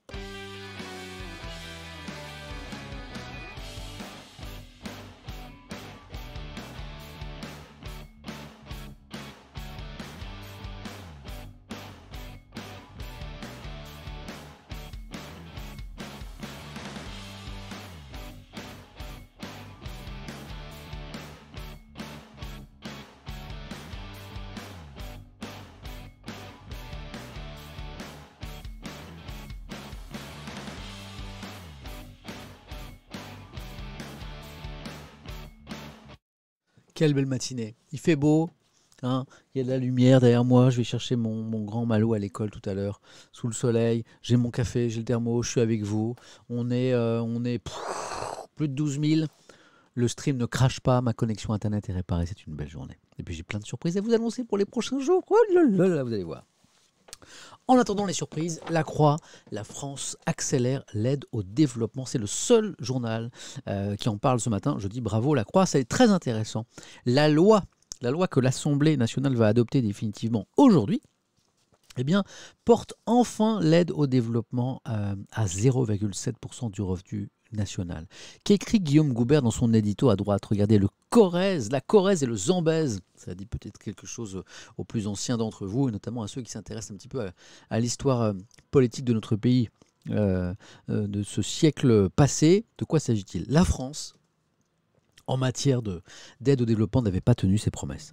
En 1970, avec d'autres pays prospères, elle s'était engagée, la France, devant les Nations Unies, à consacrer 0,7%, on y est, de son revenu national à la solidarité envers le tiers-monde, ce qu'on appelait à l'époque le tiers-monde. Cet objectif n'a jamais été atteint. Désormais, ce chiffre est inscrit dans une loi qui doit être adoptée ce mardi par l'Assemblée nationale avec l'ambition d'y arriver en 2025. Donc attention, la France n'est pas à 0,7%. Oh, les jeux de mots sur la Corrèze et le Zambèze. Je vais vous expliquer pourquoi cette expression en fait qui est bien connue. Voilà. Quelqu'un me dit oh ça y est on a parlé de la Corrèze, formidable. Quand on est voilà. Puis alors, il y a sur Zambèze il y a des jeux de mots. Vous êtes fous. Oh non, je vous en lis juste un, mais ne faites pas les foufous comme ça trop, parce qu'après en France Télévisions ils vont me dire que ce chat est infernal. Il y a par exemple Max CTF qui me dit Ingrid, est-ce que Zambèze? Ingrid, est-ce que Zambèze? Bon, peu importe. Bon. Ça me fait rire. Alors, Corrèze et Zambèze. Donc, attention, donc le 0,7%, c'est pas ce que la France dépense aujourd'hui pour aider les pays en développement. Non, c'est un objectif 2025, mais maintenant c'est inscrit dans la loi, donc c'est un progrès. Donc la Croix applaudit. L'aide au développement est toujours un parent pauvre des politiques publiques, écrit le journal ce matin. Ce n'est pas un sujet populaire. Il donne facilement lieu à une grande démagogie. La Corrèze avant le Zambèze, les plus âgés, dont je suis, parmi nous, se souviennent de cette formule des années 60, due à un député socialiste de ce département français, donc la Corrèze. Il s'appelait Jean Montala, et puis l'idée a été propagée par un célèbre éditorialiste, tiens, le mot éditorialiste qui revient, Raymond Cartier. Jamais les meilleurs avocats des pays du Sud n'ont réussi à convaincre de cette idée simple et juste. J'ai le passage le plus intéressant de l'édito. Le développement des nations les plus pauvres est indispensable à une prospérité durable de la planète entière. Voilà. Et maintenant, vous avez l'explication. Voilà, ça vient du cartiérisme, exactement, de cette expression, la Corrèze avant le Zambèze. C'était une façon pour ceux qui utilisaient cette expression de dire d'abord la France, et puis après, on verra les autres. Voilà, par exemple, Nox Panam dit comment brûler de l'argent. Vous voyez, c'est un débat qui est toujours vif, puisque même au sein de ce chat, eh bien, vous n'êtes pas d'accord sur le fait qu'il faille ou non soutenir les pays en voie de développement, avec notamment cette question évoquée par JPR. Il va où l'argent, dans quelle poche? Bon, voilà. Espérons qu'il y a eu des progrès. Hein. Bon, moi c'est mon versant, c'est mon côté un petit peu bisounours et optimiste. Je me dis que l'utilisation de l'argent est plus contrôlée qu'il n'a été. Et voilà, il va peut-être moins dans la poche des dirigeants qu'à une époque. J'espère. Mais je vois vos interrogations. Revenons sur l'agression ultra-violente de ce journaliste à Reims, de ce photographe de l'Union de Reims dont je vous ai affiché la une ici. Donc on en a parlé hier déjà avec beaucoup de prudence puisqu'on ne sait pas bien ce qui s'est passé. Ça s'est passé dans un quartier. Le photographe a été retrouvé à côté de sa voiture inanimé. Voilà, il est hospitalisé, il est entre la vie et la mort. Son pronostic vital est engagé, comme on dit. On est très prudent parce qu'on ne sait pas ce qui s'est passé. Ce qu'on sait, et l'Union en fait sa une ce matin, c'est qu'un suspect a été arrêté. On y va. Quoi? Comment ça, il y a des fachos dans le chat? Mais non, voyons. Je vais voir. Non, il y a de l'expression, et vous n'êtes pas d'accord? Pas d'accord, mais facho, fasciste, c'est un terme qui veut dire quelque chose. Hein, parfois, on n'est pas d'accord. Mais est-ce que dans les propos que je vois, je remonte un petit peu le chat, là, je vois rien voilà, de répréhensible. Voilà. Vous n'êtes juste pas d'accord. Ok, d'accord, ça me va, moi. Ça me va. Les expressions des idées, tant qu'elle est respectueuse les uns par rapport aux autres, voilà, ça me va. Voilà, tout de suite. Voilà. Je lis un petit peu. Je cherche des modos. Non, je cherche pas de modos, j'ai des super modos. C'est juste que voilà, il faut trouver le bon équilibre entre modération, soft et hard, c'est-à-dire voilà, hein, supprimer des messages à tout va, bannir des gens sans arrêt. Hein, ça, c'est la modération facile. Hein, il faut trouver, et mes modérateurs font un super travail. Ils s'interrogent beaucoup sur la limite entre la libre expression et sur voilà, entre la modération et la censure, comme le dit Steel Mich. Voilà, c'est très difficile à trouver, mais ils font un super boulot. Voilà, donc c'est comme ça qu'on est arrivé à ce résultat où ici on s'exprime, on parle ensemble, mais et c'est pas parce que parfois on dit les choses de façon un petit peu véhémente qu'on est banni, non. Et parfois quand on dit vraiment des vraies conneries, bon là on essaie d'échanger un petit peu. Et puis quand vraiment c'est too much, on peut prendre des mesures plus sévères, mais l'idée c'est plutôt d'appeler chacun à la raison et à l'intelligence plutôt que bannir à tout va. C'est un petit peu ma philosophie. C'est aussi celle de mes modérateurs que je salue, dont je remercie l'excellent travail et qui vont avoir du travail dimanche matin. Je vous en dis pas plus. Tiens, j'ai un message du boulot justement à propos de ça. Ok, c'est rien de grave. Revenons à l'agression de ce journaliste. Un homme donc en garde à vue. 2 jours après l'attaque dont a été victime notre confrère Christian Lantenois, donc ce photographe, toujours entre la vie et la mort, hein, c'est quand même gravissime. Le procureur de la République a annoncé hier l'interpellation d'un individu placé en garde à vue pour tentative de meurtre aggravé. L'information est tombée hier en fin de journée, 19h40, dans le cadre de l'enquête criminelle ouverte samedi dernier. Hein, c'est le procureur de Reims qui communique à la suite de l'agression d'un journaliste photographe du quotidien L'Union dans le quartier Croix-Rouge de Reims. Pour ceux qui connaissent, un individu majeur a été interpellé ce jour en fin d'après-midi. Majeur, c'est important puisque on a vu que ces derniers temps, les violences entre bandes notamment impliquaient de nombreux mineurs, parfois des collégiens. Cette fois, le suspect interpellé, qui est présumé innocent bien sûr, hein, est un majeur. Alors que, le journal écrit, notre collègue Christian Lantenois, grièvement blessé à la tête, est toujours dans un état critique. Les circonstances précises du déferlement de violence dont il fait l'objet demeurent à ce stade imprécises. Donc prudence. Néanmoins, d'après nos constatations, un scénario peut se dessiner. Vers 15h, notre photographe s'est garé discrètement sur le parvis de la médiathèque Croix-Rouge, hors de la vue de l'attroupement suspect pour lequel nous avions été appelés. Bon, il y avait un rassemblement, a priori de jeunes, un petit peu suspect. Les journalistes sont allés voir, les habitants, tout le monde regardait un petit peu de quoi il s'agissait. Voilà, c'est le cadre un petit peu de ce qui s'est passé. Donc lui se gare loin du groupe, voilà, place Georges Braque. Selon toute vraisemblance, c'est en se dirigeant vers le groupe à pied par la rue Jean-Louis Debarre qu'il aurait été repéré en raison de son appareil photo porté autour du cou. Vous savez, les photographes ont toujours des très gros appareils, des très gros boîtiers, des très gros objectifs. C'est comme ça qu'on les repère, qu'on les identifie et qu'on voit que ce n'est pas juste un petit touriste qui se balade. Il semble avoir été rattrapé par certains des individus avant de rejoindre son véhicule, à côté duquel il a été retrouvé au sol. Le nombre d'agresseurs reste à déterminer, ils sont peut-être plusieurs, ainsi que la nature des coups reçus probablement portés avec un objet en raison de la gravité de ses blessures. S'agit-il d'une pierre ou de son lourd appareil photographique dont une partie a été retrouvée détruite plusieurs dizaines de mètres plus loin? Imaginez, ainsi c'est pour...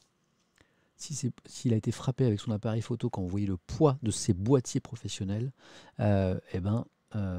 on imagine effectivement que les coups ont pu être super violents. Allez, je fais un petit tour sur le chat pour voir un petit peu ce que vous en pensez. Voilà. Mhm. Mhm. Je vous lis un petit peu. Je sais que sur les sujets comme ça. Ouais. Ouais. J'étais au lycée Croix-Rouge il y a 5 ans et je vois que ça n'a pas changé, me dit Marvie. Ok. Mhm. J'y ai habité. Ce quartier sympa, me dit un autre. Ça va, Macaille, me dit Croix-Rouge, c'est un quartier hard, j'y ai vécu. Voilà, certains connaissent très bien le quartier. Mhm. Mhm.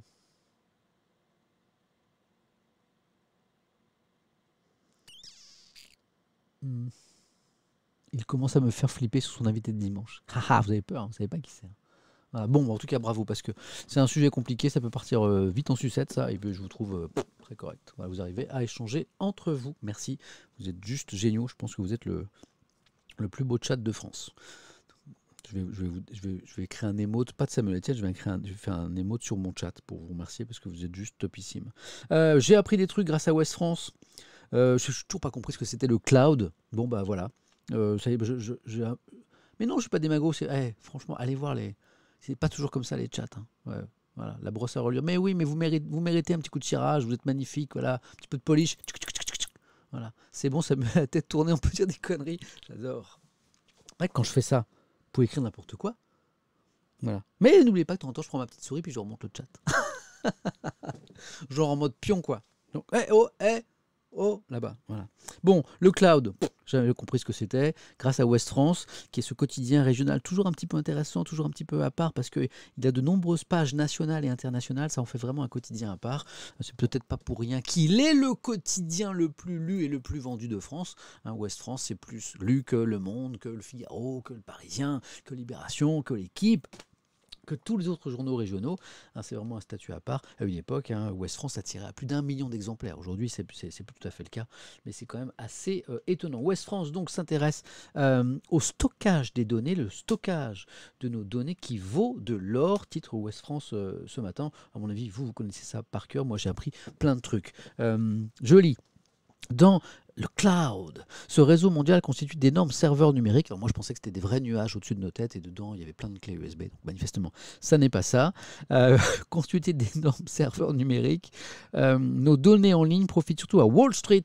Elles sont transformées en milliards de dollars, donc nos données, dans des data centers sous contrôle américain. Et voici que l'Union européenne veut riposter. 11h ou 11h30 la fin du chat. On a commencé à 9h30, donc 11h30. Hein. Pardon, tout à l'heure j'ai dû dire 11h, mais on a commencé à 9h30, donc c'est 11h la fin du chat. Enfin 10h55, parce qu'on fera un petit raid ensemble, ok? Donc c'est intéressant ça. Les données qui deviennent des dollars, qui ne deviennent pas des euros. Qu'est-ce qui se passe? C'est page 4 dans Ouest France ce matin. Internet crée un nouveau pétrole. Nos données, tiens, dans le cloud. Dans le cloud. Alors il y a un petit 1 qui renvoie au bas de l'article. Cloud, c'est nuage en français, nous dit Ouest France, merci. Dans le cloud, nos données en ligne profitent surtout à Wall Street. Elles sont transformées en milliards de dollars dans les data centers sous contrôle américain. Bon, ça je viens de le dire, donc ils répètent ce qu'ils ont dit en une. Allons-y. Le cloud des informaticiens n'est pas un nuage de particules évanescentes. Alors moi je pensais que c'était ça le cloud. Bon. Mais un réseau mondial de plus de 7500 data centers, d'énormes serveurs numériques. Bonjour, moi qui suis déçu. Moi qui étais persuadé que c'était un truc au-dessus de nos têtes et il y avait toutes mes données, tout mon téléphone, tout ça. Bon, bah, je suis super déçu. En fait, c'est juste des armoires, quoi. Je suis vraiment très déçu, hein, West France. De plus en plus prisé, on s'y connecte à distance pour utiliser une capacité. Ok, oui, je sais, je raconte plein de bêtises. On s'y connecte à distance pour utiliser une capacité de stockage et de calcul que ni les ordinateurs individuels ni ceux des entreprises ne possèdent. Illustration de leur puissance. Alors ça m'a vraiment impressionné. En 2018. La totalité des data centers mondiaux nécessitait l'équivalent de la production électrique de 34 réacteurs nucléaires. En 2018, pour faire tourner les data centers du monde entier, il fallait l'équivalent de 34 réacteurs nucléaires. Ouf, c'est incroyable quand même. Vous le saviez ça? Ceux qui se moquent, qui disent bientôt il va nous lire un article pour nous parler d'Internet. Vous le saviez ça? Vous le saviez? Et bien sûr, comme le fait remarquer quelqu'un, X médicaments, ça a dû augmenter depuis 2018 Tu m'étonnes. Il y a un directeur informatique d'une grande entreprise, donc qui va un petit peu plus loin, qui s'intéresse à l'aspect financier de tout ça et qui dit: le problème, lorsque vous confiez vos données à un service de cloud, c'est que vous n'avez pas de garantie sur le fait que le fournisseur ne s'en sert pas. Et bien souvent, il le fait. Les données sont compilées, analysées, revendues. C'est l'une des sources de revenus d'Amazon. Quelqu'un m'en parlait dans le chat. Donc les Européens, eh bien, eux, perdent le contrôle de leurs données, puisque les géants, et on le voit d'ailleurs sur le graphique à droite, les géants de ce secteur sont américains: Amazon, Microsoft, Google. Voilà. Par ailleurs, il y a Alibaba aussi, donc il n'y a pas que les Américains. Et après, il y a IBM, etc. Bon. Conclusion de l'article. La Commission européenne veut riposter. On va voir si ce sera efficace ou pas. 150 des 750 milliards de son plan de relance devront être consacrés au numérique. L'Europe veut garantir son autonomie en matière de semi-conducteurs, de supercalculateurs, d'ordinateurs quantiques et de cloud. Bon, on va voir.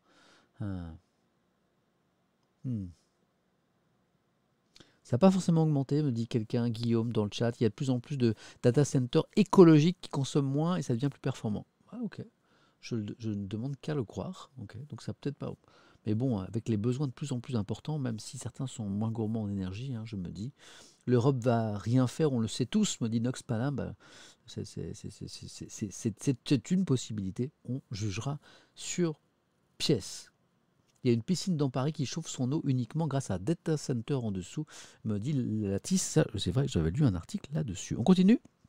Hommage à Serge Gainsbourg. J'étais très étonné ce matin de ne pas lire des articles dans la presse nationale pour rendre hommage à Serge Gainsbourg, disparu il y a tout juste 30 ans. Vérifions d'ailleurs.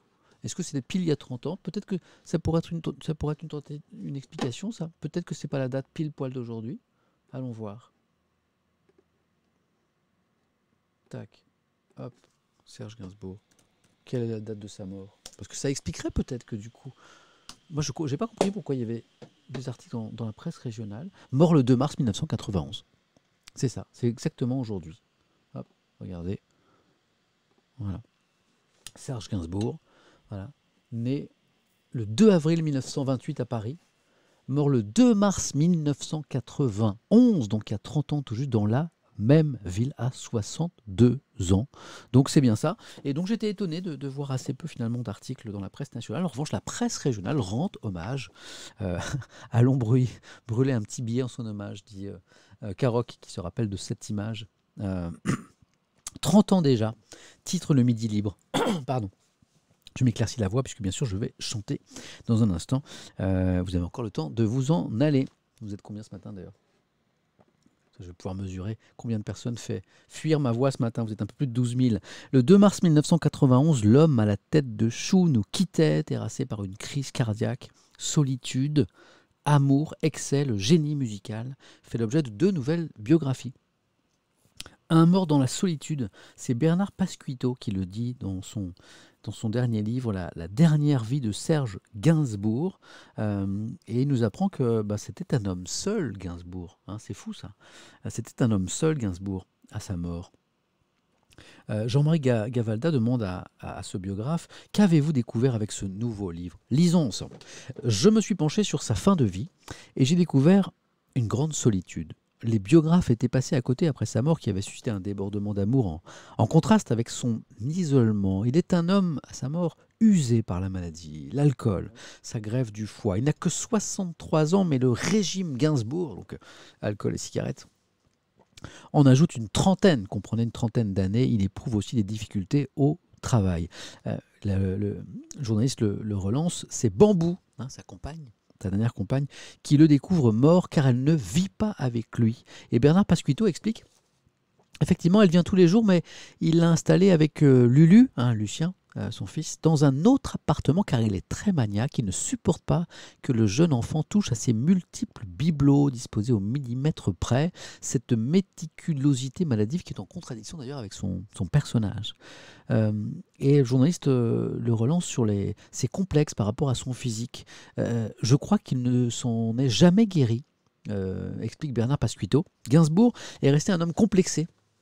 Il a beaucoup souffert de sa laideur quand il était adolescent, puis lors de ses débuts sur scène. Jane Birkin le relookera plus tard avec sa barbe de 3 jours et ses cheveux sur les sur les oreilles pour cacher l'homme à la tête de chou, mais les complexes n'étaient pas seulement physiques. Gainsbourg n'a pas pu réaliser une forte vocation de peintre, il a raté ses tentatives de cinéaste et d'écrivain, il avait pourtant le génie des mots et transformait en or toutes ses chansons, mais pour lui, la chanson, c'est lui qui le disait, c'était un art mineur. Gainsbourg, à notre époque, serait hyper contesté, me dit J-Per, je pense que tu as raison. Whitney Houston va se reposer sur sa tombe chaque année. Qu'est-ce qu'il raconte?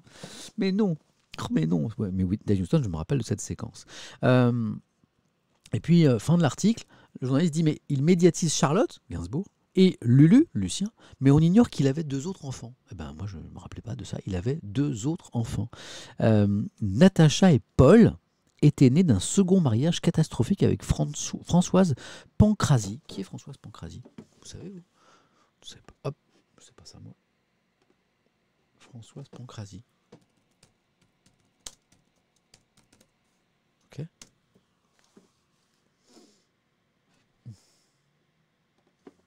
Voyons, je regarde cet article déjà.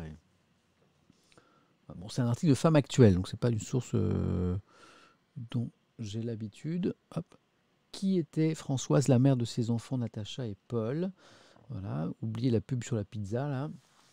Dans les années 60, Serge Gainsbourg rencontre Françoise Antoinette Pancrazi. Fou amoureux, il fait d'elle sa seconde épouse et fonde une famille. Mais la jalousie finit par avoir raison de leur couple. Okay. Originaire d'Annaba en Algérie, la jeune maman se fait appeler à l'époque Béatrice. Voilà.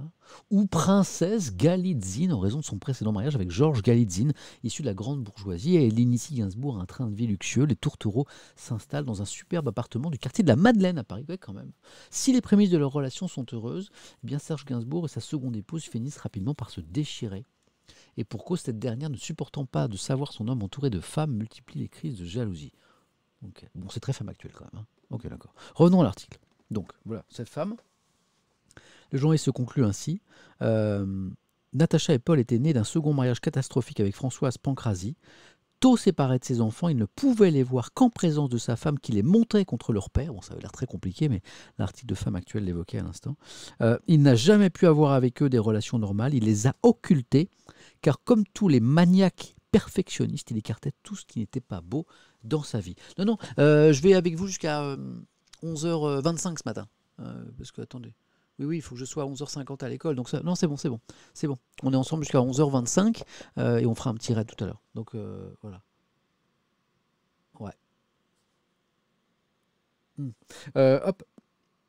Donc il y a un autre hommage à Gainsbourg qui est là, qui est en une de la Provence, le quotidien de Marseille, avec un très bel article aussi. On finira avec ça. Mais d'ailleurs, juste avant, on va aller du côté de la République des Pyrénées.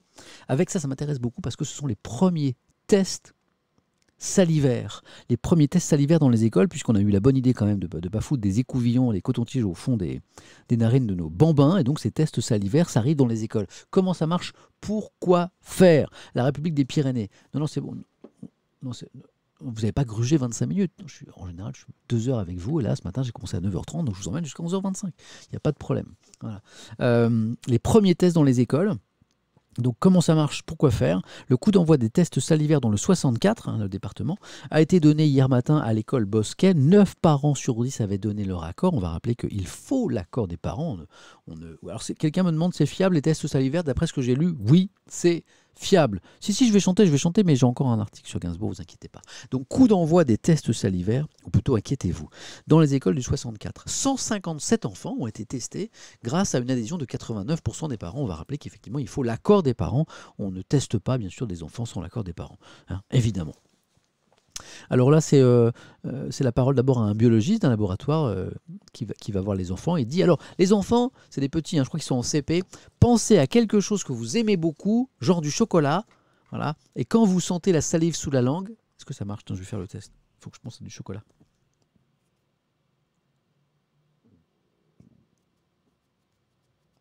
Ouais, ça me fait des gargouilles dans le ventre, mais ça me fait... Ah si, ça me fait saliver un petit peu. Ah si, ça me fait... ouais. Est-ce que vous voulez que je crache pour voir si ça marche ou pas?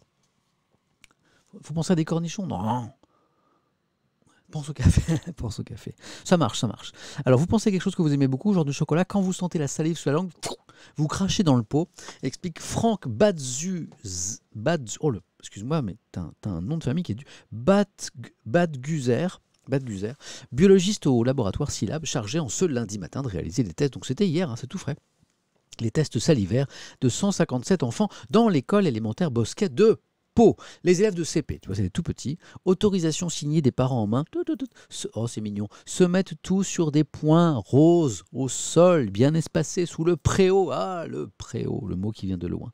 Une organisation qui ne déplaît pas aux enfants. Maman m'avait dit que j'aurais sûrement un bâtonnet dans la bouche, mais en fait, c'est mieux comme ça. C'est mieux aussi que le bâton dans le nez. Je te confirme, petit bonhomme, que c'est vraiment mieux que le bâton dans le nez. Les résultats sont connus sous 48 heures avec une étude systématique des variants.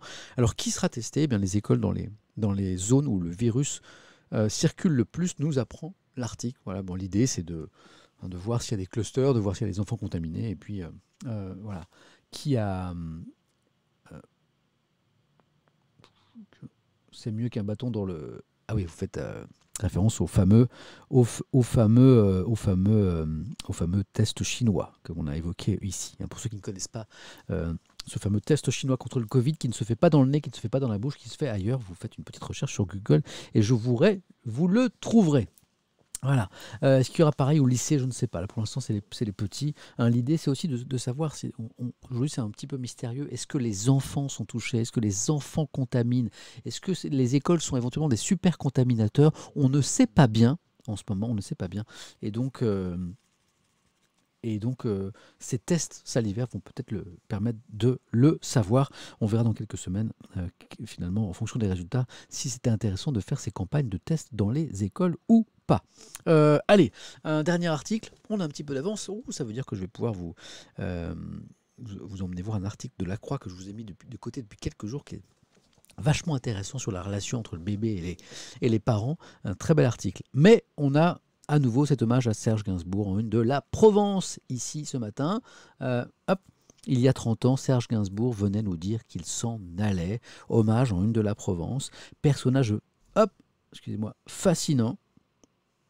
Où est-ce qu'il est ? Il est là, j'ai perdu l'article. Personnage fascinant, génie excessif. Il connaît pourtant des débuts musicaux difficiles. Tiens, je vous demanderai, je vais vous faire un son. Je n'ai pas fait de sondage ce matin, je vais vous demander ce que vous pensez de Serge Gainsbourg, parce que j'ai vu dans le chat tout à l'heure des gens qui disaient « Ah ouais, moi j'aime pas Serge Gainsbourg ». Quelqu'un écrivait « Plus je sais des choses sur lui, moins je l'aime ». Alors moi, c'est générationnel, sans doute. Je suis très marqué par Serge Gainsbourg, qu'à l'époque on considère un peu comme un génie. J'ai beaucoup écouté ses chansons, mais vous qui êtes plus jeune que moi, je vous demanderai ce que vous en pensez de cet homme. Peut-être que si... Voilà. Très controversé. Gainsbourg ou Gainsbar, je vois ça. Personnage tumultueux, du mal à l'apprécier, mais sa musique est top pour moi. Ah, c'est vachement intéressant. Je le trouve malaisant. En fait, je crois que le problème, c'est qu'on regarde Gainsbourg, qui est mort il y a 30 ans quand même, avec nos yeux d'aujourd'hui, avec notre sensibilité à certains sujets d'aujourd'hui. À un moment, ce qui est écrit dans un article ce matin, c'est que Gainsbourg aujourd'hui ferait sans doute autre chose que le Gainsbourg de l'époque, notamment au niveau des paroles, au niveau de son regard sur la femme qui était un peu particulier. Vous voyez ce que je veux dire ? Donc attention aussi à ne pas juger l'artiste d'il y a 30 ans avec nos yeux d'aujourd'hui. À l'époque, il était adulé. Et aujourd'hui, peut-être qu'il ne pourrait sans doute pas faire la même chose. Lisons cet article. Donc, personnage fascinant, génie excessif, il connaît pourtant des débuts musicaux difficiles. C'est en écrivant pour Juliette Gréco, accordéon, la javanaise, et Pétula Clark, la gadou, mais surtout Françoise Hardy, comment te dire adieu, et France Gall, poupée de cire, poupée de son, grand prix du concours Eurovision en 65 quand même, qu'il rencontre ses premiers succès. Donc c'est en écrivant pour les autres qu'il rencontre le succès, et puis après... Il y a l'air Bonnie and Clyde avec Bébé. Il signe, Bébé c'est Brigitte Bardot bien sûr. Il signe dans les années 70 des albums majeurs comme Histoire de Melody Nelson en 71, Vue de l'extérieur, son tube Je suis venu te dire que je m'en vais en 73, Rock Around the Bunker en 75, L'homme à la tête de chou avec ses variations sur Marilou en 76. Il fait scandale en 79 avec Aux armes, etc. Et sa version reggae de la Marseillaise qui est juste magnifique. Se sentant incompris, l'artiste impertinent franchit la ligne rouge dans les années 80, cédant la place à son Mr. Hyde, le Gainsbar, qui se perd dans le monde de la nuit et multiplie les provocations sur les plateaux de télé, comme ce fameux billet de 500 francs brûlé lors d'un 7 sur 7 sur TF1 en 84, ou ce I Want to Fuck Her, adressé à Whitney Houston dans l'émission Champs-Élysées de Michel Drucker en 86. Vous n'avez pas vécu ça ? mais c'était Gainsbourg bourré, bourré en plateau avec Michel Drucker. Et il s'adresse à Whitney Houston en anglais et il dit I want to. Voilà. Et Michel Drucker dit non, non, mais c'est pas ça qu'il voulait dire. Il dit si, c'est bien ça que je voulais dire. Voilà. Bon, c'était une autre époque. Voilà. Petit sondage, tiens. Petit sondage. Vous en pensez quoi de Serge Gainsbourg avec le regard d'aujourd'hui? On n'a pas fait de sondage ce matin. C'est parti. Nouveau sondage. On va faire simple, même si la question est infiniment plus compliquée. Aimez-vous Serge Gainsbourg? Alors, on va pas séparer... Ah si, dans la question, je peux peut-être séparer l'homme de l'artiste. Aimez-vous Serge Gainsbourg? Alors, voilà.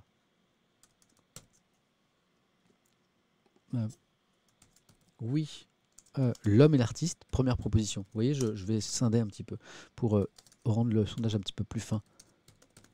Parce que oui, non, c'est un petit peu... comment dire, simpliste. Oui, l'homme et l'artiste.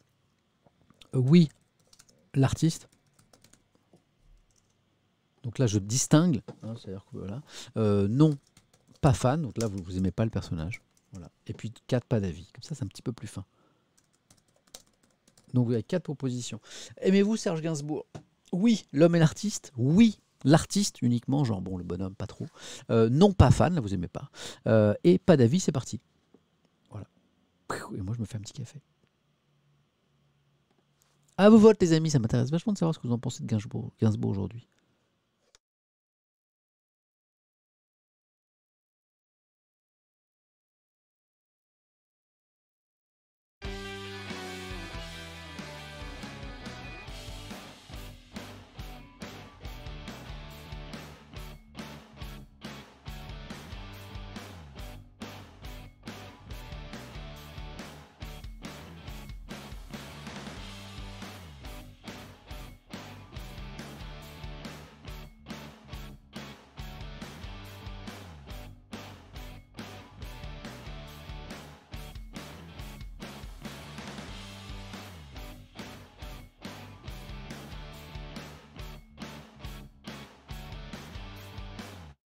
C'est fou ce que c'est partagé. Vous avez vu intéressant le résultat de ce sondage. Oui, l'homme et l'artiste, vraiment les fans de Gainsbourg, enfin les gens qui apprécient à la fois le personnage et l'artiste. 17% seulement, j'ai envie de dire. Oui, que l'artiste. 31%, c'est le score le plus fort. Ça veut dire que vraiment vous distinguez l'homme et puis bien certains de ses excès, voire de ses propos un peu limites sur certains thèmes. Vous distinguez vraiment, voilà, l'homme et l'artiste, 31%. Pas fan, 27%, un bon gros quart quand même. Et puis pas d'avis, 24%. Peut-être parce que vous n'êtes pas très... vous n'êtes pas très, vous connaissez pas forcément l'œuvre de Gainsbourg. Alors bon, vous savez qu'ici on aime chanter. on aime chanter ensemble. Je chante très mal, je chante affreusement mal, mais j'aime chanter parce que chanter, c'est être vivant. Voilà, tiens, il faudrait que j'écrive une chanson comme ça. Chanter, c'est être vivant. Voilà. Bref, j'adore chanter et non seulement je chante mal, mais en plus, comme je mets mes écouteurs, puisqu'on n'a pas le droit, pour ceux qui ne connaissent pas Twitch, on n'a pas le droit à la musique sur Twitch en raison des droits d'auteur. Voilà. Donc je mets mes écouteurs pour avoir la musique, je chante, je m'affiche les paroles et je massacre la chanson. Et certains s'en vont, on va vérifier. Voilà, on va vérifier. La légende voudrait qu'il y a des gens qui quittent le stream quand je chante par milliers.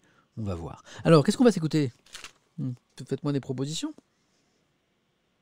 Qu'est-ce que vous voudriez écouter? Moi, il y en a une que j'aime beaucoup, je crois. Lemon Incest? Non. C'est chaud, Lemon Incest. Justement, c'est une des chansons aujourd'hui qu'on ne pourrait pas chanter. Moi, ma préférée, c'est celle-là. Je suis venu te dire que je m'en vais. Hein? Qu'est-ce que vous en pensez? C'est bien ça, non? Je suis venu te dire que je m'en vais. Alors, parole. Voilà, le pauvre. J'imagine Serge Gainsbourg, le pauvre, s'il voyait ça. Parole. Je suis venu te dire que je m'en vais. Oh, le pauvre. C'est en plus je suis très respectueux parce que bon, maintenant je peux vous le dire que le sondage est passé. Moi, je kiffe Gainsbourg. Voilà. C'est une autre époque. À l'époque, c'était dans les années 80. C'était beaucoup plus permissif sur plein de sujets. Et puis bon, il avait quand même un ton. Enfin, moi, c'était musicalement, je trouvais ça. Voilà.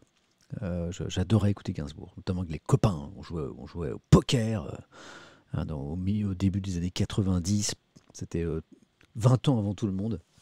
On faisait des parties de poker, on fumait les cigarettes, on buvait 2-3 trucs et on écoutait Gainsbourg en boucle. Voilà. C'est quand j'étais jeune et que vous n'étiez pas né. Allez, c'est parti. Vous êtes prêts? Et vous chantez avec moi. Hein, vous affichez les paroles de Je suis venu te dire que je m'en vais et on chante. Gainsbourg, c'est un hommage, 30 ans après. Arrête Samuel, il fait beau, disent certains. Ça va pas être long. Petit hommage. Oh, je l'ai, la chanson, je l'ai. C'est tellement beau. Vous êtes prêts? Vous n'êtes pas prêts. Vous êtes prêts? Vous n'êtes pas prêts. Allez. Je m'applique un petit peu là.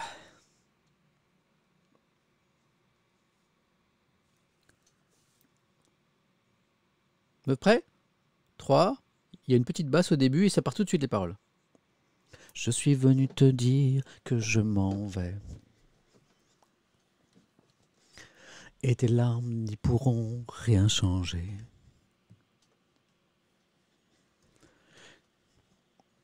Comme si dit bien Verlaine, au vent mauvais. Petite basse. Je suis venu te dire que je m'en vais. Tiens, je la massacre pas celle-là, bizarre. Tu te souviens des jours anciens et tu pleures. Tu suffoques, tu blémis à présent qu'a sonné l'heure des adieux à jamais. Ouais. Je suis au regret te dire que je m'en vais. Oui, je t'aimais, oui, mais je suis venu te dire que je m'en vais.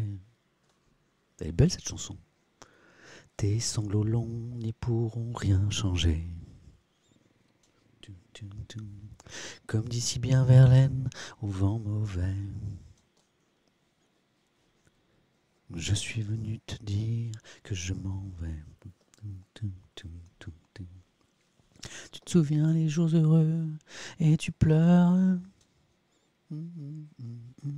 Tu sanglotes, tu gémis à présent qu'a sonné l'heure des adieux à jamais. Je suis au regret de dire que je m'en vais car tu en as trop fait. Waouh, c'est beau! J'avais oublié que cette chanson était à ce point belle. Hey, j'ai massacré ou pas? Ou ça va mieux par rapport à d'habitude? Hein, ça passe en vrai? Quel massacre! Je fais le maximum. Tu chantes très mal, mais je sais. Et encore, je me suis vachement impliqué par rapport à d'habitude. C'est pas mal du tout, certains disent. Hein. Sondage, il y a de l'amélioration, on a vu pire. Ceux qui disent que c'était affreux, c'est parce qu'on m'avait pas entendu chanter Jennifer ou Jennifer Lopez. Voilà. C'est partagé par rapport à d'habitude. Hein, on vient de me dire qu'on entend hurler à côté de la tombe de Gainsbourg. Vous êtes méchant. C'est moins pire que d'habitude. Hein, on a perdu un peu de viewers quand même. Ouais, on a perdu des viewers quand même. 10 sur 20. Bon, ok. Désolé, j'ai muté le stream. Disent certains, vous n'êtes pas cool. Bon, quelle heure il est? 11h14. Ça va, on est bien dans le tempo ce matin. Je vais vous dire, en fait, pour être tout à fait honnête, parfois il y a des... Oh, c'est mignon, ça, regardez.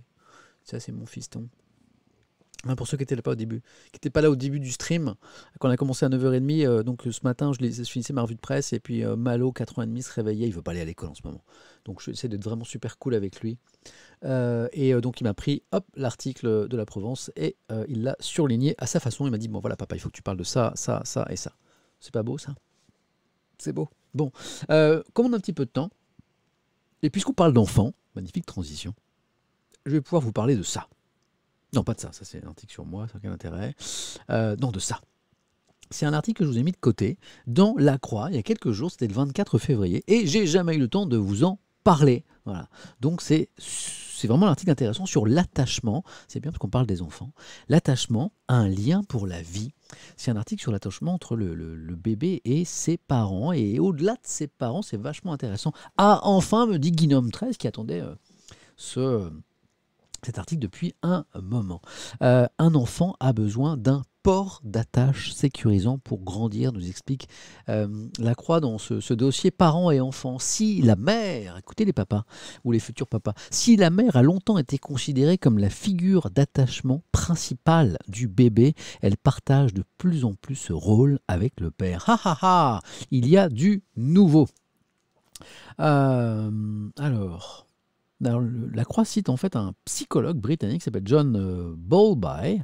Et pour ce psychologue britannique, eh bien, oui, la mère est la figure d'attachement principale du bébé. Mais sa théorie est cependant remise en cause par certains spécialistes. C'était sans doute vrai dans les années 50, lorsque les mères ne travaillait pas et s'occupait seul des enfants, mais la société, vous le savez, a évolué, elle a changé, la place du père a changé, analyse Blaise Pierre Humbert, qui est psychologue suisse, lui. Aujourd'hui, les pères, dit-il, s'investissent dès la naissance et peuvent être très tôt une figure d'attachement. Porter un enfant pendant 9 mois ne ferait donc pas la différence, la question est posée au psychologue. Alors, l'attachement ne se construit pas sur cette base-là, répond-il. L'ocytocine sécrétée par la maman favorise certes la relation avec le bébé, mais ce lien ne se tisse pas seulement grâce aux hormones. Cela passe aussi par le sourire, par la voix, par la disponibilité psychique. Or, si la mère est déprimée, par exemple, si elle ne se sent pas à l'aise dans le contact avec son enfant et qu'à l'inverse, le père en prend grand soin, eh bien c'est à ce dernier que l'enfant va s'attacher d'abord au papa. Pourquoi ? Parce que le bébé a besoin qu'on s'occupe de lui, qu'on le nourrisse, qu'on le soigne, qu'on le rassure aussi lorsqu'il est triste ou angoissé. Ah, excusez-moi, c'est maman Hélène qui arrive. Je parle des bébés. C'est moi qui vais chercher Malo. C'est 11h50 là-bas. Donc je suis là. On parle d'enfant et maman Hélène vient me demander si je veux bien aller chercher Malo à l'école. Tout va bien. J'en étais où ? Il est où l'article ? Voilà. Donc le bébé, je reprends, a besoin qu'on s'occupe de lui, qu'on le nourrisse, qu'on le soigne, qu'on le rassure aussi lorsqu'il est triste ou angoissé. C'est une question de survie. Et c'est l'expérience de cette sécurité qui va sceller sa relation avec l'adulte. C'est là où c'est intéressant. En fait, ces premiers moments sont extrêmement importants parce que, ce côté port d'attache, ce cadre sécurisant créé par la mère, le père, les deux, les gens qui entourent aussi, c'est extrêmement important pour la construction de la personne et pour le futur adulte qu'elle sera. Alors, Lacroix pose la question, faut-il aussi que le bébé s'attache à la nounou ou à la puéricultrice de la crèche ? Cette relation inquiète parfois les mères. Mais oui, répond le psy, il est important que ces professionnels deviennent des figures d'attachement pour rassurer le bébé, toujours dans un environnement souvent stressant. C'est Blaise Pierre Humbert qui le dit. Il n'y a pas de compétition avec les parents. L'enfant est capable de faire la différence et on sait aujourd'hui qu'il peut s'attacher à plusieurs personnes en même temps. Ces liens sont essentiels. C'est ce que je vous disais, c'est le passage le plus important pour moi de l'article. Ces liens tissés entre le bébé et des adultes référents autour de lui sont essentiels à son bon développement affectif et social. On ne peut grandir et conquérir le monde si on n'a pas été sécurisé avant, insiste Boris Cyrulnik, un autre psy que vous connaissez sûrement. L'attachement permet d'acquérir l'estime de soi, la confiance en soi, mais aussi dans les autres et conditionne les relations futures. Voilà. Conclusion de l'article de Paula Pinto Gomes. Pour bien grandir, le bébé a besoin de plusieurs adultes sur qui compter. Boris Cyrulnik conseille même de créer autour de lui, de l'enfant, une niche sensorielle composée de 4 à 6 personnes, car, souligne-t-il, le système familial le plus protecteur est un système à multiples attachements. Donc s'il y a des grands-parents autour, une grand-mère, un grand-père, des oncles, des tantes, aimants, une nounou, etc., eh bien c'est bien. Il faut avoir plusieurs référents adultes autour d'un enfant, dans l'empathie, dans la douceur, la protection. Eh bien, c'est excellent pour le développement. Moi, je lis les réactions, j'aime beaucoup cet article. Oui, c'est vrai, mais bonne remarque. Hop, je reviens. C'est Nick Dor qui me dit « J'aime beaucoup cet article, mais même s'il parle père et mère et évoque souvent des mots neutres comme port d'attachement sécurisant, adulte, donc très inclusif pour les parents de même sexe. » D'accord, ok. Oui, j'avais pas fait attention que l'article était inclusif. C'est encore une raison de plus pour vous le lire.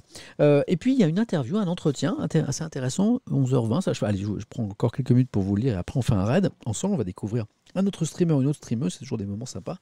Les premiers liens laisse une empreinte. C'est toujours la même idée qui est un petit peu développée par un psychologue qui s'appelle ici Patrick Traub. Vous avez l'article à droite. L'attachement aux parents influence-t-il la vie affective à l'âge adulte? Alors là, je pense que ça va nous parler à tous. Le journaliste demande, est-ce que l'attachement amoureux, donc en tant qu'adulte, dépend des expériences de l'enfance? Ah, c'est intéressant ça. Réponse de Patrick Traub, oui. Même si chez l'humain, rien n'est jamais écrit de manière définitive, on sait néanmoins que la première année de bébé, on parle vraiment des premiers mois, est une période charnière dans son développement émotionnel futur, d'adulte. C'est fou quand même, hein. Alors, le journaliste demande, comment l'attachement oriente-t-il le choix amoureux? Eh bien, ces premiers liens laissent une empreinte. Un adulte qui a grandi dans un environnement sécurisant sera en mesure de nouer des relations amoureuses riches, décomplexées avec de meilleures chances de pérennité et de bonheur. En revanche, celui qui a vécu dans une ambiance familiale anxiogène, avec des parents qui n'ont pas été assez protecteurs, eh bien recherchera un partenaire amoureux susceptible de compenser ce manque. Dans sa quête amoureuse, il y a toujours l'espoir de réparer un lien ancien mal ficelé. Mais le partenaire se verra assigner un rôle compensatoire impérieux. Et quelle que soit sa bonne volonté, il n'en fera jamais assez ou ne fera jamais comme il faut aux yeux de l'autre, ce qui peut conduire à la rupture. C'est intéressant. Donc voilà.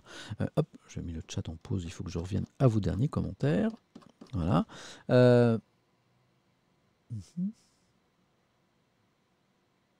11h20, je me dépêche, je conclue. Fin de l'article. Y a-t-il des rencontres... Ah, donc même si on a eu une enfance un peu compliquée, on a manqué d'amour, il y a toujours de l'espoir. Fin de l'article. Y a-t-il des rencontres susceptibles de guérir les blessures de l'enfance? Fin de l'article en mode optimiste. Assurément, répond le psychologue Patrick Traub, il y a des témoignages en ce sens. Il s'agit parfois d'une rencontre fortuite, avec une personne qu'on n'aurait jamais imaginé rencontrer, faite dans des circonstances exceptionnelles. C'est une sorte de coup de foudre stupéfiant, un événement porteur qui a introduit une rupture dans la fatalité des conditionnements infantiles. Cette personne vient réparer quelque chose, compenser un manque, à condition que les souffrances de l'enfant n'aient pas été trop importantes. Parfois, c'est l'amour. Parfois, explique ce psy, c'est la rencontre amoureuse qui vient réparer eh bien les blessures de l'enfance. Parfois. C'est cool, je trouve, non? Voilà. Comme avec Étoile, me dit quelqu'un dans le chat. Non, je dirais plutôt comme avec Hélène, mon épouse, que j'ai rencontrée il y a 11 ans. Voilà. Salut Samuel, je viens de me brûler, je dois faire quoi? Pipigeon? Bah ça dépend. Si c'est une brûlure vraiment très très très grave, il faut que tu ailles à l'hôpital ou à la pharmacie. Voilà, le mec qui prend tout au premier degré. Ça se trouve la personne c'est vraiment brûlé, donc au cas où. Sinon, tu mets la partie de ton corps, si elle est accessible, sous un robinet d'eau. Voilà, de l'eau froide ou froide pendant longues minutes, ou à 5 minutes, certains disent. Il faut faire pipi sur la brûlure. Non, c'est pas vrai. N'écoute pas tout ce que dit le chat. Donc tu le mets longtemps sous l'eau. Voilà. C'est ça. Mais bon, je pense que c'est... Voilà. C'est la règle des 15-15-15. J'ai vu ça. 15-15-15. C'est, ou 10-10-10. Alors 10 minutes, 10 degrés, 10 cm. Ou 15 degrés. Voilà. Bon, allez, on part sur 10-10-10 ou 15-15-15. Mais l'idée, c'est une eau pas trop froide, un peu tiède pendant longtemps. À un certain... Donc c'est 10-10-10 ou 15-15-15. C'est un peu l'idée. Voilà. De toute façon, la personne ne s'est pas du tout brûlée, c'était juste une vanne. Et voilà. Et on est parti sur un autre débat. Les amis, il est 11h24. Merci beaucoup. C'était un super moment. Vous étiez super nombreux ce matin. Et puis surtout, ça n'a pas craché. J'ai réparé ma connexion Internet. C'est tellement plus cool comme ça. Donc ça, c'est top. Merci. N'hésitez pas à suivre cette chaîne sur Twitch, Samuel Etienne. Comme ça, dès que je stream, bim, vous avez la notification. Et je peux vous dire que dans les prochains jours, il va y avoir tellement des surprises entre mon invité de 11h demain. Je streamerai de 9h à 11h pour vous parler de la presse. Mais demain, à 11h, j'ai une invitée surprise, une grande journaliste que vous connaissez tous, pour parler d'un projet un peu secret.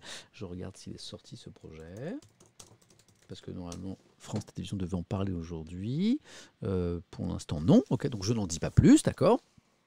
Et puis une grande surprise dimanche matin aussi, avec un invité qui va faire beaucoup parler de lui ou d'elle. Donc on verra ça. Donc vous vous abonnez pour tout savoir à cette chaîne. Comme ça, quand je stream, vous êtes notifié. N'hésitez pas à suivre mon compte Twitter également, puisque c'est là que je dis quand, quel jour et à quelle heure je stream. Et puis une dernière chose, tiens, j'ai aussi un podcast audio désormais sur Spotify. En général, dans la foulée de ce stream, 1 heure après max, vous avez le podcast audio pour écouter la matinée Étienne en balade ou dans la voiture. Paf, je vous mets le lien ici. Je ne l'ai pas fait hier parce que justement on a craché 5 fois, donc c'est pas la peine. Il y avait 5 morceaux, c'était inécoutable. Voilà, donc je vous ai mis la version audio. Voilà, premier stream. Ici j'étais curieux, voire dubitatif au début, mais c'est très sympa. Merci Bobby, c'est gentil. Voilà. Bon, qu'est-ce qu'on fait maintenant? Un petit raid, c'est quelque chose que j'aime beaucoup. C'est-à-dire que je vous invite, restez une minute encore avec moi, à découvrir le travail d'un autre streamer. Voilà, je cherche quelqu'un qui n'a pas beaucoup de viewers, pas un gros streamer, voilà. Donc, pas Gaël Monfils, par exemple. Gaël Monfils, on l'a déjà raidé, et puis surtout, il n'a pas besoin de nous, mais... voilà, donc j'ai déjà des propositions dans le chat. Je ne dis rien, c'est toujours une surprise, mais c'est toujours des rencontres humaines vraiment étonnantes.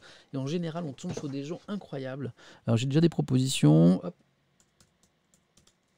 Voilà, je fais une petite recherche en même temps, je vérifie un petit peu les profils. Ok, d'accord. Hop. Je regarde, hein. Je vous lis. Hein. Vous faites beaucoup de propositions. Ok, je regarde tout ça. Je regarde un petit peu de ce que font les gens. D'accord, ok. Alors les abonnements sont fermés à cette chaîne pour l'instant, à la mienne, mais bientôt, bientôt peut-être que ça évoluera, je ne sais pas encore. C'est une réflexion qui est en cours. Alors, ouais, une bonne tête aussi. Ok, d'accord. Ouais, je regarde. Bon, moi, on prend le temps, c'est quelque chose que je ne veux pas faire dans la précipitation. Je veux vraiment que ce soit une chouette expérience pour le streamer visé, mais aussi pour vous. Voilà. Et en prenant le temps, bah, ça permet parfois de découvrir vraiment quelqu'un ou quelqu'une d'étonnant. Voilà. Ok, d'accord, ok. Je continue. Oh, vous me proposez tellement de trucs, vous êtes super sympa, merci.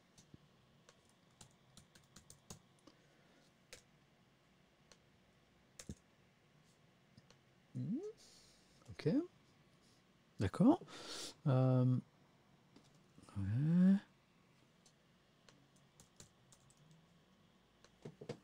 Alors je prends mon temps, hein, vous avez vu. Mais je trouve que c'est bien. Ouais. Il y a tellement de streamers, c'est fou. Tout ce qu'il y a, c'est fou. C'est fou. Ouais. Qu'est-ce qu'on a encore?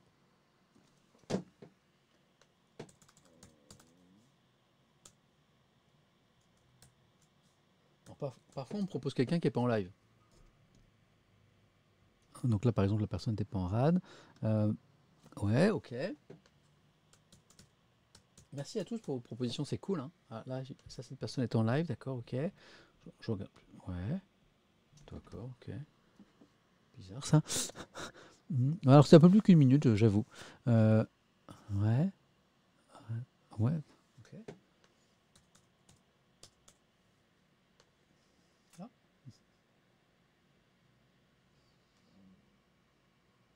Ok.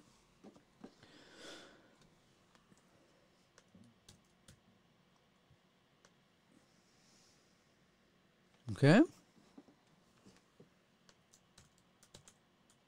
Bon, faut que je me décide hein, ce matin. Hein.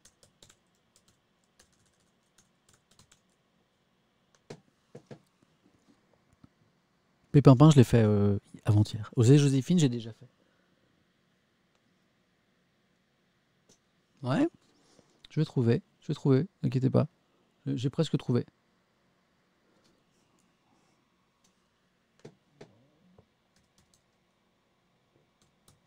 Faut que je me dépêche parce que je vais être en retard pour Malo. Allez, Samuel, dépêche-toi.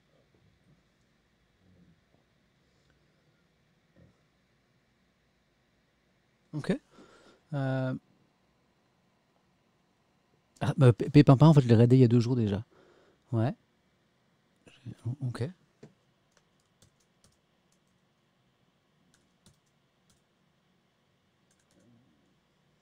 Bizarre celui-là, j'arrive pas à le trouver. J'ai un nom quoi.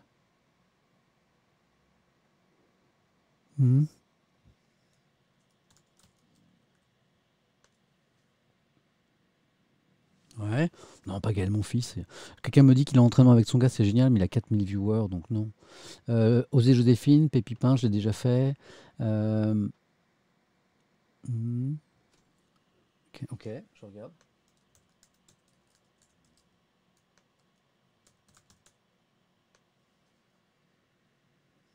Ok, j'ai trouvé. Ok, c'est bon, j'ai trouvé les amis. Bougez plus. Merci. Je vous mets un petit écran d'accueil. Et puis j'ai trouvé. Je vous envoie voir quelqu'un qui a l'air super sympa. Merci à tous. Je vous dis à très vite. À demain matin.